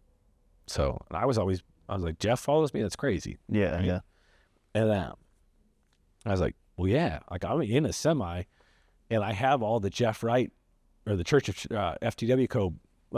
Postcards ringing the inside of my semi. You can't put stickers in them because it's a company truck, but I can use double-sided tape, and I had all those in there. And I was like, I read it like 3 times, like, it's not Jeff Wright spelled different. You know, it's like, Yeah. I was like, that's him. That's cool. And I'm like, this is where, and then I was like, he's like, I like your long exposure stuff. I was like, oh, cool. So I took those photos, and he was like, those are cool, but fuck motorcycles, man.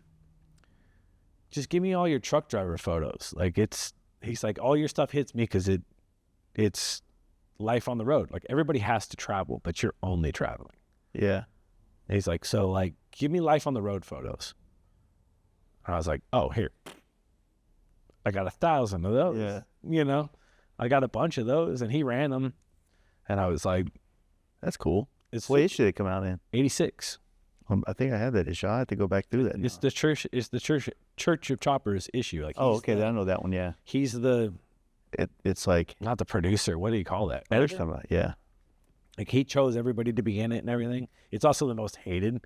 It was A lot of sport blast. bikes in there. Yeah. Shit like that in there. Yeah. Yeah, it was a blast watching Dean just light people up because they'd be on Instagram like, "Give me my money back. This is a Crotch Rocket magazine now." And he's like, "No problem. Goodbye. Yeah. If you don't like what I'm doing, see ya." And I was Yeah. like, Dean rules. I don't know him, but Dean rules. You know, but it is interesting to me see what translates. Like when you post something and people say things, and I'm like, oh, like you see what I was doing right there, and that's like it's fun. Like it's fun to communicate with people. I don't like to type a bunch of words. Yeah. Yeah. I was like, I don't enjoy that as much.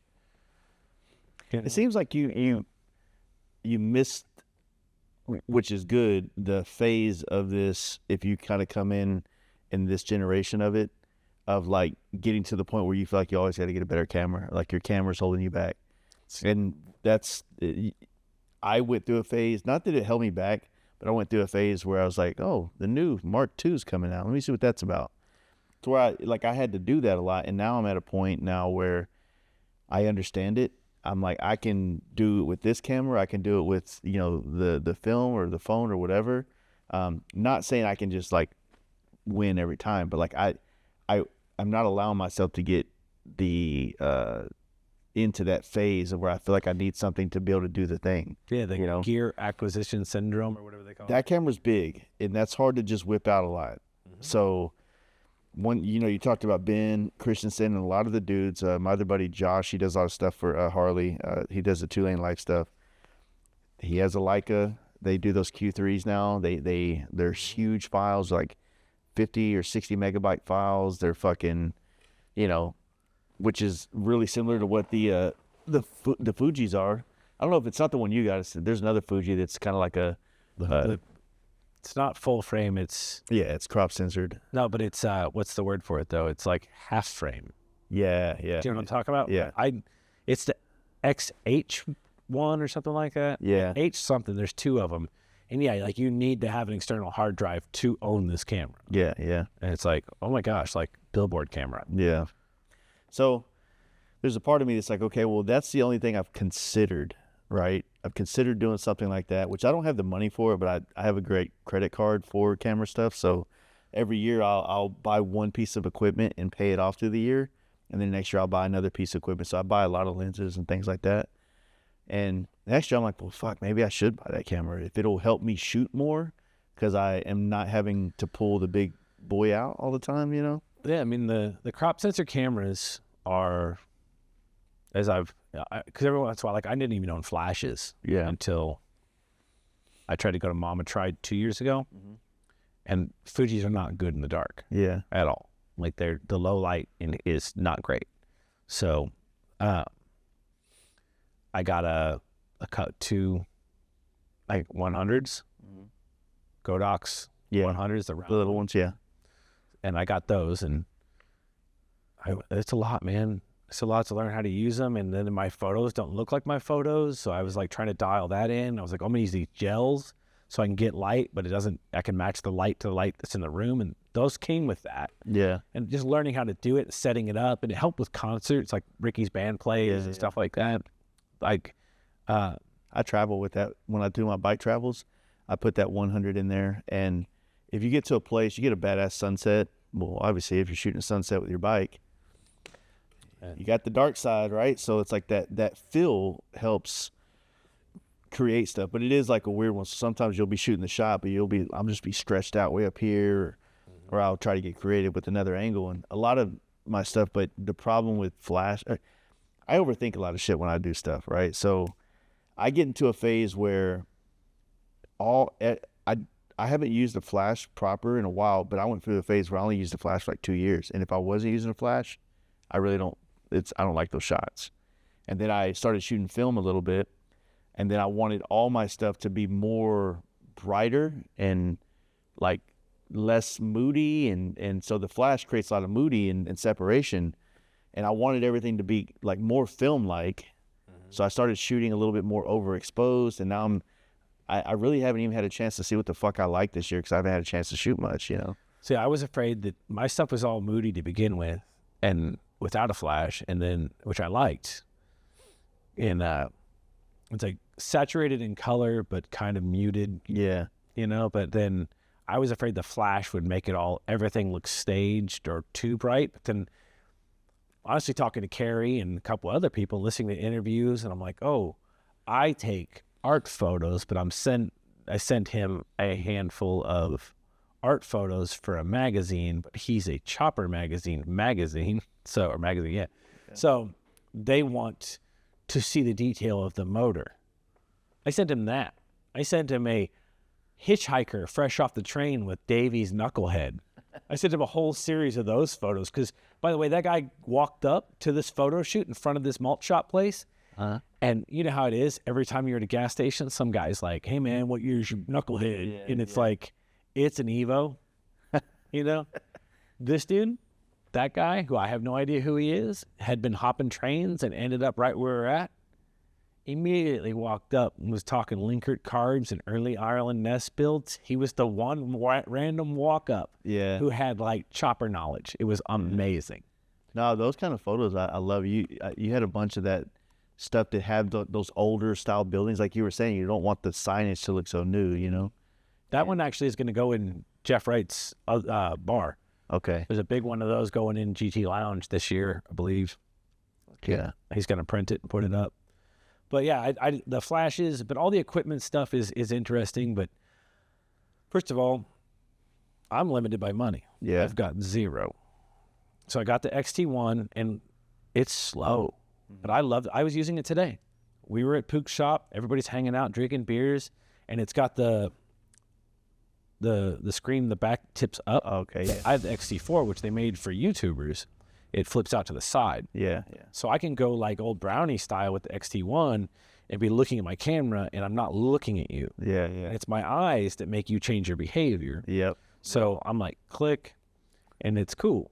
But my XT4, it flips off to the side, and it's kind of weird to line it up and stuff. I know what you mean. So if I do get another camera, it'll either be the XT5, because the XT5 went back to that, or the Sony because of the light, the low light issue. But I don't want to get another camera, but I've literally only owned 3 lenses and 2 cameras, and that's it. And that's all and I just got that gray bag right there. Jason, he gave me 200 lights with the diffuser and umbrella, like handheld, and I used those to take some pictures at the beginning of Chopper Fest here in Kansas City, and then the sun came up.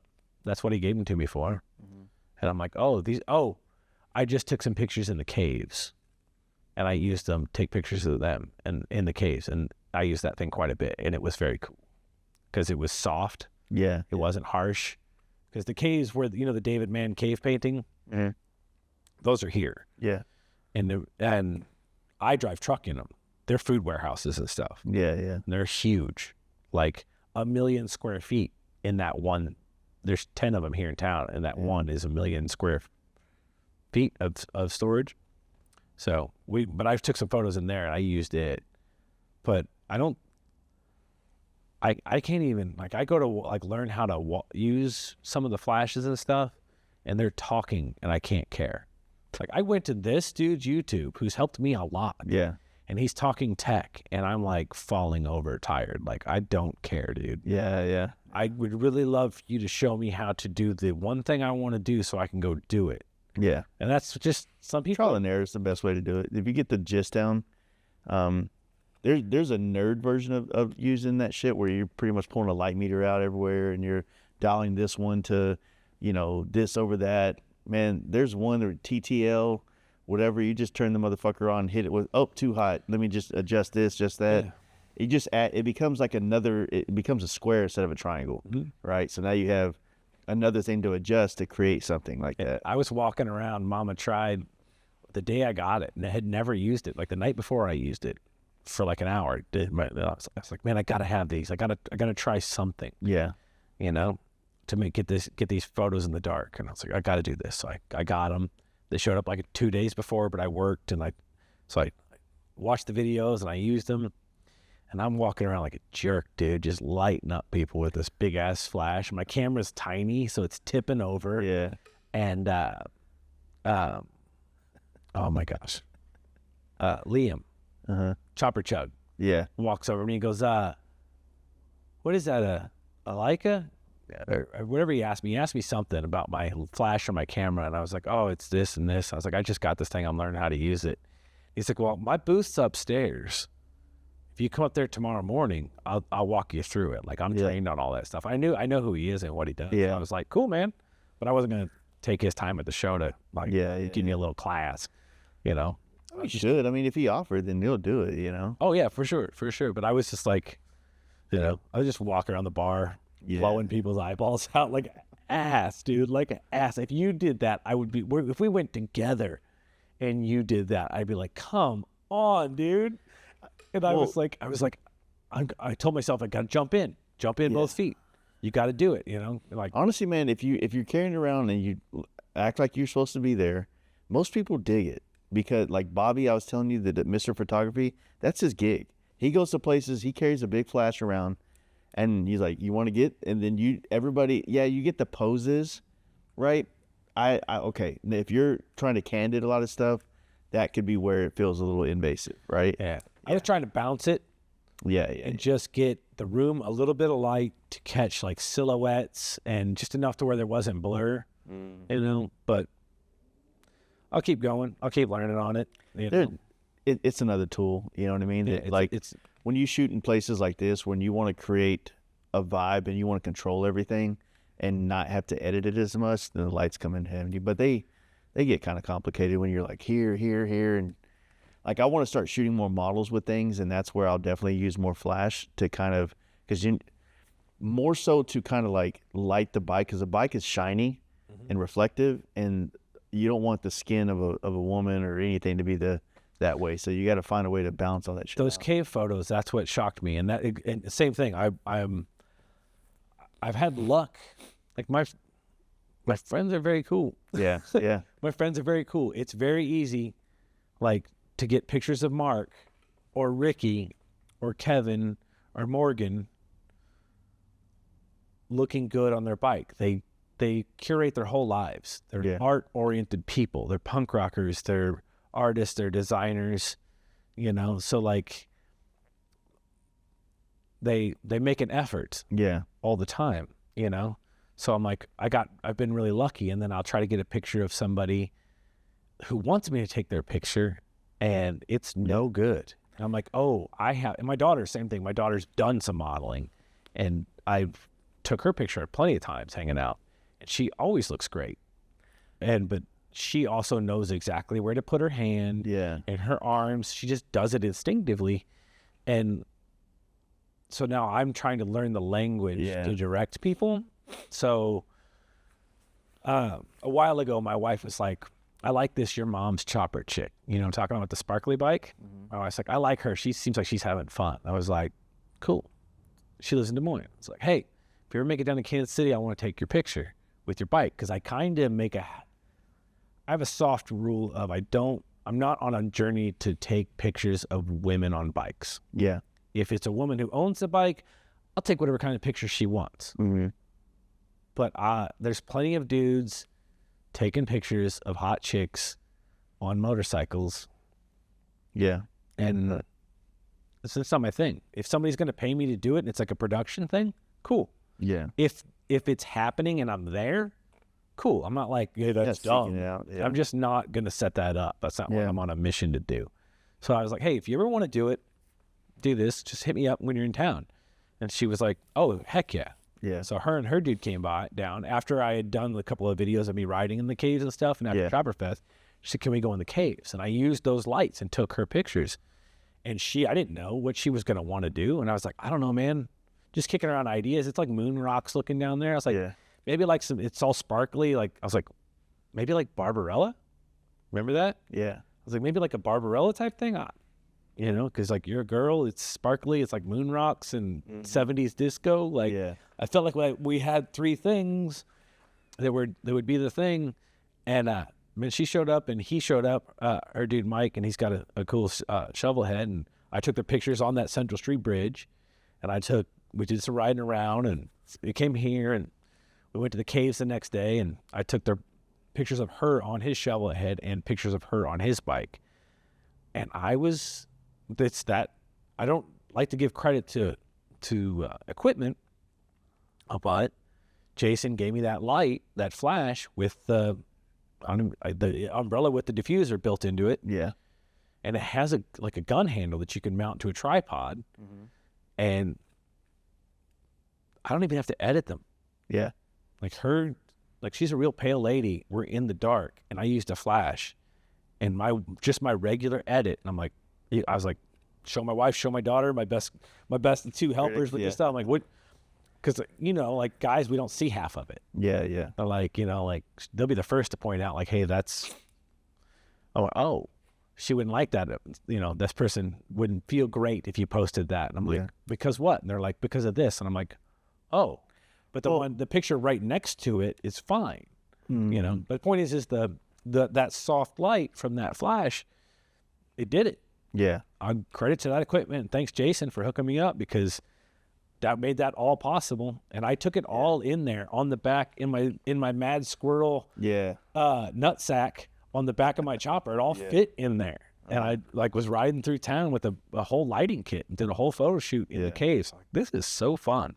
You know? Yeah, that's you had said something earlier, and then you just said what like the flattering thing.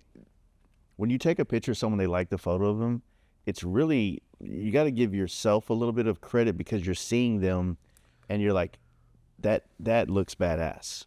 He looks badass. She looks awesome. Mm-hmm. And that's why I shot this, right? So sometimes they don't ever see themselves that way. Like, if you think about what a lot of people do in the mirror, that's my good side. Like, they do that. They see only from here. It's when you get a photo of you or a video or whatever, and you're like, oh, okay, that's not very flattering of me, or this or that and the other. But it's like when you're a photographer, you don't shoot a dude with a beer belly up from the side. You know what I'm saying? Like, why would you do that? Yeah. You know, like he's going to be self-conscious about that, you know, but if you get that 3/4, man, you can't see any of that shit. Yeah, stay behind your bike and chin. Just, you know, so there's like things that you do and you capture people and you want to show. And I mean, to me, it's like the gift of photography, being able to shoot somebody and say, hey, man, you look badass. This is yours. It is. There's like it's on the list of my favorite things. Yeah. It like I said, people, and you know what? Maybe it's a form of imposter syndrome for them too. Is that they're like, oh, you showed me I'm doing the thing. Yeah. And I'm like, yeah. I mean, think about it. If you knew you were like badass at every angle and everything you did, you looked good doing it. I mean, I know that those people exist because they obviously, but like, you'd have to have a lot of like talks with yourself to keep your ego and all that shit down and stuff. You know what I mean? Yeah. Well, at the height of being in that semi truck, I got severely overweight. Yeah. And I went and took Scott Topher's. He lives in Lawrence. I took some pictures of him in his Ironhead this summer, and he's a photographer. He's a photographer for Harley. Yeah. He's amazing. And he literally just whipped his phone out and pointed it back at me while I was taking pictures of him. And I thought it was so funny because, one, most people don't do that. And immediately I was like, oh. But I've also lost over 100 pounds. Damn. So he got pictures of me. I was like, oh, some other people have snapped one or two here, friends of mine. But like he got a series of pictures of me on my bike, which I never get. Yeah. And I'm like, and he edited them and sent them to me. And I was like, that's the first time somebody's ever taken a picture of me on my bike that I want to post it. Yeah. Like, these are great. Yeah. Like, and I was like, oh, I look good. And I was like, full circle. You know, like, how cool is that? But yeah, it is. You don't need permission to be a photographer from anybody.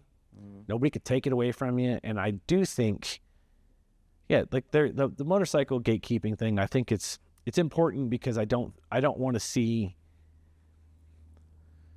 the world of motorcycles that I enjoy, the types of motorcycles I enjoy, turn into something else. You know, I do agree with that. Like, I don't want it to become, if chopper shows are full of Sons of Anarchy dudes on modern bikes. Well, I mean, they kind of already are, but yeah, but if it's just, I think it's more so like you just, there's a lot of culture on the walls over there. There's a lot of history. There's the history that you're capturing. There's reasons why things are done the way they're done, and those are the fun thing about motorcycles is learning it. mm-hmm. And if you just got it all at the beginning, there's no like achievement. It's how could you love this the way that someone that's been growing in it for years loves it? You know what I mean? Yeah. Yeah. There's a learning curve, and there's an investment. Mm-hmm. And those people, you see like their investment in it, and you see their investment go away. Like they're like, I don't have anything invested in this, so I don't care. Goodbye. And it's like, all right, see you later, tourist. That's fine. The perfect example that I could say to it, that if you use this as an analogy, maybe I think the audience, and maybe it'll make sense. But in the paint world, and I say this a lot on the podcast, when I do Silverleaf, right, there's a lot of processes in it, and there's a lot of little nuanced little things that if you know this, and it works better, right? But if you ask me, hey man, how do I do all this? And I'm like, where are you at? I just all of it. I want to know how to do it. I'm like, why are you so entitled to have all this information? You haven't even taken a step. Oh, 100%.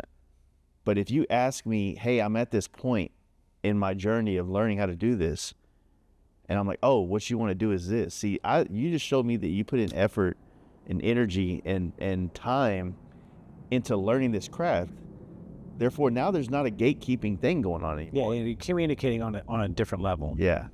No, I could see that. I get people who say to me, hey, I got posted, like starting a new job. I'm not making a whole lot of money until I get fully trained. And I'm like, hey, I'm trying to sell these prints, you know, and somebody who owns a whole ass dealership was like, hey man, those are killer. What kind of camera can I get and do those? Yeah. And I was like, whatever kind you want. You own a dealership. Yeah. Like, get the best they got, bud. And I was like, but if you don't, I was like, just start. But this is what I wanted to say. But really, the answer is, hey man, start with your camera. Do it for 6 months or 6 weeks with your camera. If you still care, if you progress with your camera or with your, excuse me, I keep saying camera, phone. Start with your phone. If you progress with your phone, and you continue to care about how well you are doing or how well you're not doing for a period of time, buy a camera. I use Fuji's X series. Pick one. Yeah. They all have the same sensor. Well, so like the difference between that dealership and like people that are in it that have put in time, they look at I look at your work, and I was going to ask you if you had prints because I would love to buy one. My thing is like, I want shit like that in my shop because I want to be surrounded by things that inspire me. You know what I mean? And it feels weird to have all my shit up on the shop. You know? I actually struggle. Yeah. No. I didn't mean that on your end. Yeah. I'm with you as far as the struggle. I put these up here with price tags originally. And I put them up for Chopperfest because we were going to have a big art show here. Yeah. Like these stay up here because I gave them, he hung these before I was in here. Yeah, yeah. And the other room, so in my studio, I have two of my favorite things I printed that was at Danger Dan still last year. But in my workspaces in the shop, I surround myself with other people's art. That's awesome. You know, that's just what I try to do to kind of, be in my living room. I have a few things I shot, a few things from other photographers that I follow or, have bought prints from over the years. And I also have a lot of shit I haven't had a chance to put frames in that I'm also kind of like, man, I don't have the spot yet for this, but I have it. And when it's time, I'll be able to put this somewhere, Yeah. I was talking to, in fact, the first time I met him in person was at Chopperfest, was Derek, in the Weeds Derek. Yeah. And he ordered the first photo from that series from me not too long ago. And I was like, hey, I've got your print, but I'm broke. So I hung it in the art show at Chopperfest. And it's still up there. So I'm going to get it down and mail it to you. He's like, no hurry, dude. It's going to go in a stack that I've got a frame, and it's going to be a long time before I do. Yeah. And I was like, that's amazing that you're acquiring on that, things on that. Like, that's amazing. All this stuff is going to be like that. It might not feel like it now, but in 10 years and 20 years, Lord willing, we're all still here doing shit. These kind of things are going to be the relics of our part of our generation, our part of this history and lineage. You know what I'm saying? I think so. I regret not buying more sooner. Yeah, me too. 100%. Yeah. Not just, not for like investment purposes, but for like, just like participating, like Otter, Otter, me and him talk a lot, like online. He's always been sharing my stuff and cheerleading for me, and like Derek's the same way. Scott, or David Scott Cathallaway, I talked to him a bunch online early on. He shoots Mama Tried a lot, right? No. Or wait, no, I'm thinking of another dude. No, there's another guy who has that long name. That does the tintypes and stuff. Well, I think he does that, but he does a lot of flash stuff, and he makes a book every year for like Mama Tried. Yeah, this dude, we just started talking on Instagram, like music and stuff. Like we start following each other, and like his Instagram's like Legos and stuff, and like news shots. He shoots for the news in New York. Okay. He lives in New York. He shoots like David on the Street. I think it's David on the Street. Mm-hmm. You know what I'm talking about? Like comedian guy who runs around the street and like interviews people. I'm not sure. He shoots all this different stuff, and we started talking. It's like I'm in the truck talking to people. Yeah. What's up, dude? I like this, I like that. And he sent me funny stuff. I sent him funny stuff. And nice dude. But I'm not a reader. I'm severely dyslexic. Yeah, yeah. So I'm like, oh, cool. This guy does photos. I'm like, turns out there's a website right here. Yeah. I never clicked on the website. So I'm talking to this guy about music we like and all this different stuff. And he's like, oh, he sent me a scooter. And I was like, oh man, I've always wanted a Vespa. Like that's on my list. Like I want a proper like mod Vespa. Yeah. Right. And he's like, I never rode a scooter until we shot Parts Unknown, and I rode on the scooter. And I know he had shot a photo of Anthony Bourdain. Yeah, yeah. I didn't know he shot all the photos. Oh, that's fucking wild. And shot the show. I'm like, what the fuck did he just say? Like, I'm in my little office space at my house. Like, what? And so again, we're chatting back and forth, and I'm doing stuff. It's Instagram talking. We're not like having like a back and forth like that. And then he's like, oh yeah, and I said he said something about one of my motorcycle photos. He's like, well, I filmed. Now he goes on movie sets and he does the books for movies, and he does the news and all kinds of stuff. And then we're talking. He's like, well, I shot Monster's Garage. I did the videography for Monster's Garage, and Jesse was okay, but then Jason Jesse came on. But I skated with Jason Jesse back in the day. Yeah. And we're friends. So then he was super nice to me. I was like, who is this guy? Yeah. That is like, Anthony Bourdain is like my favorite human being on the planet. 100%. Do you know what I mean? Like, not same. He is the Hunter S. Thompson of what he was doing. That's a good analogy for him. Do you know what I mean? Yeah, Like, not the same thing, but of what he's doing. I mean, there's so many things that people have done that are in the vein of what Parts Unknown was. Mm-hmm. And, his just gritty approach to it was it's poetic, like going back and watching that stuff. Yeah. And that's my point is that all these people who have just popped up on Instagram and been like, hey man, I really like what you're doing, or in sharing my stuff, or in being encouraging. And I'm like, it took me a while to realize, I was like, well, I don't really do that for anybody else. I share my friends' motorcycles. Yeah. I share my friend who makes jewelry. I share her jewelry. But that's a commercial for them. It's their business, I'm like, oh, like, you do that, man. It's free. Yeah. Like, you could make somebody's day better. You know what I mean? Like, it's just like super simple, like, and like, I don't know how you saw my photos from Born Free, probably the hashtag Born Free, I or think the location for Yellow Rose or something. I mean, I feel like it was fed to me through some channel, through, like mutual follows, things like that. And, I was like, oh, this looks good. It's like, I liked it, it's consistent too with like all your editing is like really, that's something I am not consistent with my editing and style. And I looked at yours, I was like, man, this dude's got a flavor that it's like, that's awesome. It's like it's palatable, and it's what's the word? It's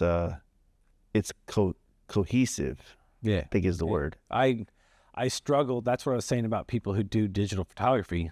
Is they're like, they kind of have you want this in black and white? You want this in saturated? You want this in, like, whatever, however you like? And I'm like, no, because I can't afford and I don't have the time for film doesn't mean that I don't care. Mm-hmm. So I only do black and white, and that I married that preset. Like, that's my film, because I don't want to get wrapped up in editing, and because that I wanted my photos to look like stills from Stand By Me.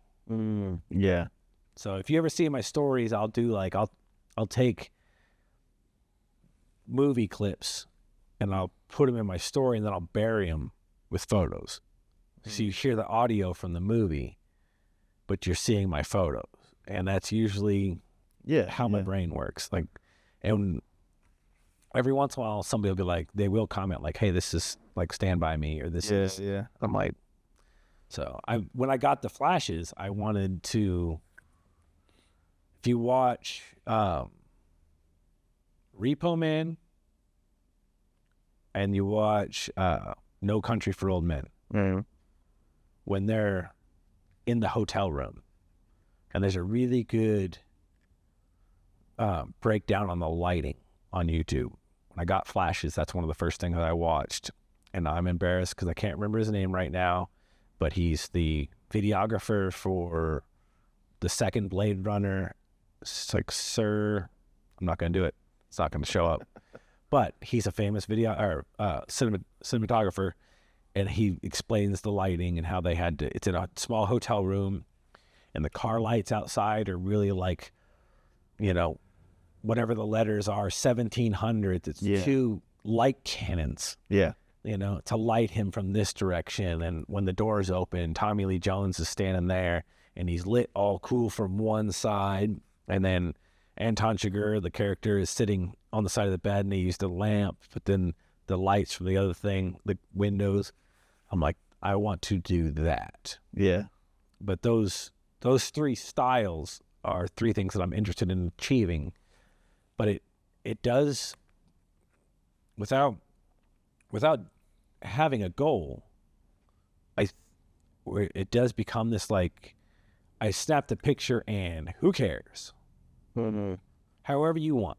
You want this in black and white? You want this in saturated? You want this? And I'm like, no, it feels like the constraint of sometimes low light, or the bike is right here. Like, I don't move people's motorcycles. Yeah. You know, when I'm doing candid stuff, I'll walk around the room and try to find an angle. I'll wait. Mm-hmm. But I don't, you know, like the constraint of it, that's satisfying.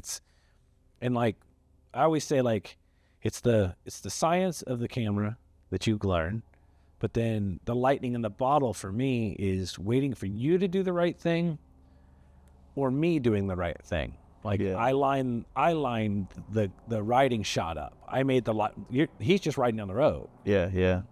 As I asked him to do, you know, but like, they're just riding down the road, and I figured out that when you get one of those that really matters, it's lightning in a bottle. Yeah. Is what it 100%. feels like.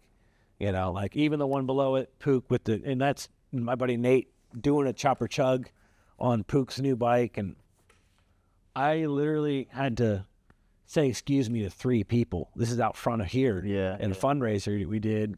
But I literally had to and luckily they knew me. Yeah. Otherwise, I would have been backing this trunk up right into a bunch of strangers, like, get out my way, drop to a knee.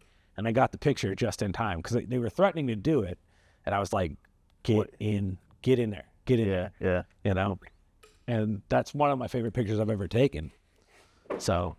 No, that's rad. But The fucking the smoke, or is that the beer? that's the beer. He's dumping Yeah. the beer In the exhaust. into the exhaust, and Yeah. it's blowing back. And actually, when we set this up, Mark, we were doing a fundraiser for our friend Brian.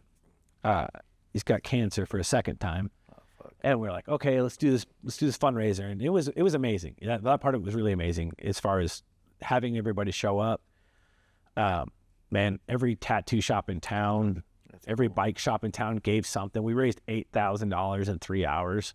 Yeah, that's good. Hell yeah. With 3 hours that day. It took a lot of prep work for all of us. But anyway, it was a blast. But I'm a photographer, and I like things to look a certain way. Like I was like, and we're doing this at our home, our shop. I was like, let's think about this. Let me think about this. And we had so much going on. Like, who's going to go get these kegs? Who's going to do this? And Mark's like, well, what can I do? I said, dude, you organize the bike show part. Yeah. I was like, but just do me a favor. Put the bikes that you like on one side. Like, put the choppers on one side. Mm-hmm. You could do modern choppers, do whatever it is, like, put them on one side. And I didn't think about it, but the sun sets where you're parked. Yeah. Which is where that shot is. Looking that way? Yeah. Yeah. And I'm like, oh, man, it's going to be backlit, and it's going to be silhouettes because my cameras are not great with low light. Mm-hmm. And I just lucked out. And because had I thought about it, I would have told him to put all of the choppers, vintage choppers, because that's how I think vintage choppers and modern choppers, like is what he did on the other side, so the sun was hitting them. Mm-hmm. You know, but that came out good, man. No, sometimes it's like the things that aren't necessarily exactly what you would have done that you end up loving. You know. Oh, that's what I'm saying. It's backlit. It backlit the beer in the air, and I was like, well, so the backlighting is something I've fell in love with for a while, and I was doing a lot of silhouette type stuff, and I feel like backlighting is such a simple shot style, but when done really gracefully or masterfully or intentionally, it's like it can connect with somebody because you feel like it's a familiar image. You know what I mean? It feels real organic. Yeah. Yeah, and that's what I was saying. Like the lighting in No Country for Old Men, it's all, there's no head-on lighting. Mm-hmm. It's real moody in the front, and then it's from the side, you know. And we were just watching something else, and they're climbing around somewhere and they have a light with them. Yeah. They keep shining it in their own face. Oh, Alien. Oh yeah. Alien. My wife, I had never seen any of the Alien movies. We watched the first Alien and Aliens, and they're like going through ductwork and stuff, and she's like, they keep shining light in their own face. And I was like, whoa, that is distracting, as in like it's irritating to you because you're like, why are they doing that? And obviously it's for the camera, but it would take you out of the moment. Most people, if the ductwork was lit, Yeah. like this is an episode of Alf. Yeah. You know what I mean? It's just complete Everything's, like washed. sterile lighting, Yeah. and it's like, okay, so they're lighting the ductwork in spaceships. You know, like it would just immediately, a thing would take you out of it. You know, Yeah. so 100%. but no, those types of things are just literally I did that, and then I was immediately like, oh, I need to do more of that. Mm-hmm. Like, here we go, new drug. You know, Yeah. No, I feel you on all that stuff, man. It's like a growth thing. It's like, you know, you keep kind of getting new ideas or new challenges, and the flash is working, but it's still new or whatever. Dude, I love it all. That's what's great about photography is you're never really done, you know? Like you can, there's so many, photo books is something that I started picking up in the last 3 years and collect even stuff that's not motorcycle related, just so that I could study people's, like seeing it bigger than my phone and seeing these images in books, and it's helped me kind of like reshape some stuff. I'm not saying like it's like I'm better or I'm good or whatever, but it's helped me kind of progress in the way I see stuff. And but I have my hands in a lot of shit, so it's like sometimes I'm making YouTube videos or trying to learn how to weld or painting bikes, and then it's like I really just want to go shoot every night, especially when it's foggy outside. I cancel everything and go chase lighting and shit like that. I've got a new coworker at my new job who's got a bunch of horses south of here. Oh, sick. And I was like, he's like, do you want to come take pictures of my horses? And I was like, Yeah. And I was like, oh, what if it's terrible? Like, what if I don't know him. Yeah. Like, what if it's like, I should call somebody? Like, this isn't okay. Oh. Because there's a lot of hillbillies south there. Oh, yeah. He's a nice guy. His place is beautiful. He showed me a picture. It's beautiful. Cool. And I was like, it's about to be freezing here. And Yeah. you'll be able to see their breath. Oh, Everything. And I was like, on my way, buddy. Like, I am excited, and I've never got to do it. Yeah. You know? So No, that's right, man. on your way through Tulsa, when you cross Broken Arrow on 44, when you cross west of Broken Arrow, which is like 357 or something, like goes to Muskogee from Tulsa, there are more horses on both sides of that highway. You'll think they're cattle. Oh, for real? There's 400 horses. Oh, damn. They're just, I don't know what it is. It's always been there. There's a couple places that have like giraffes and stuff, not giraffes, camels and stuff. Camels? Yeah, there's a bunch of stuff like that. But all those horses, and I've tried, I never had the lens to do it. I'd truck drive down there and pull off, and it looks like stick figures in my camera. I'm like, nah. So. Yeah, man. Unfortunately, I do have to cut this one short. Yeah, dude. I got to drive another, what is it? 8 more Dallas. hours? Yeah. Yeah, it's But- a 9-hour drive. Like I said, I'm so glad I got to meet you, because like this place is so photogenic. This town, this shop, knowing you and kind of getting some history of this shit. It's like I really want to just come back and ride up here and spend some time, like a weekend or something like Come that. back whenever you want, man. We're here. And likewise, if you ever want to come to Dallas, man, we put people up and show them the ropes. We got a cool city too. It's just it feels a little newer, which is good and bad. It's a vibe. I've only been there for trucking. Yeah. I used to go in there and deliver Coke. Okay. Yeah. That little spot by the airport. Coke. Coca-Cola. Yeah. There we go. Coca-Cola. I did an endless loop from Chicago, Springfield, Illinois, Chicago, to Kansas City, to Dallas, and then back. And if I didn't, sometimes I go to Memphis. But that took me like Monday, Tuesday, Wednesday, Thursday, Friday. Oh, nice. I did that for like a year. Huck. But it was that little Coca-Cola distributorship thing next to the airport, smaller airport. So I have to figure out where that's at. I'm not sure if I know. it's got a cool old sign, like a really cool, like old factory sign. Yeah. Yeah, man. But seriously, no, I'm a big fan of your work, and all this stuff. It's like the city, the all the shit. Like I'm new to this, so it's very cool to see. Like I've driven through here to see what's in some of these buildings and how it's curated, and you know, the chopper scene is thriving here. The David Mann stuff is sick. You know what I mean? So My favorite thing about Chopper Fest, one of my favorite things, was that watching people like this city, because I'm not from here, and I've never felt like I was home yeah, until here. Like I left here twice and got homesick, and I'll never leave again. You know, like I love it here. So I've been here since the 90s, but this town's amazing. This area is amazing. The history of it, like I'll nerd out. yeah, Like all of these buildings, this was World War II shit right here. That big metal table behind us, yeah, that was in this building because nobody could move it.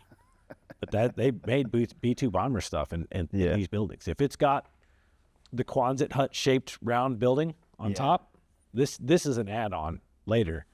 But if the other rooms have the big Quonset shape, yeah, if it's around here like that, it's World War II. Fairfax District, where I work from one of my trucking jobs, and GM is now, is where they made the B-2 bombers and all that stuff. There's big, you know, statues and stuff. Oh, that's cool. It's a cool old town, and but more importantly, it's full of rad people. Yeah. You know, and the chopper history ain't no joke. Oh yeah, 100%. Like Ed Ross basically lived here for a while at Wild Child. You know, that's where he met David Mann. You know, and I'm not going to sit here and quote all that history. You need to talk to Tommy. Yeah, that's the point. I want to come back and meet more people and share more of this culture, and you know, and go eat some good food and drink some beer at some cool bars, and you know, try to start my bike in some of these places. But well, I do appreciate it, man. Yeah, let's get you out of here, man. You got to drive. I don't envy you. Shit.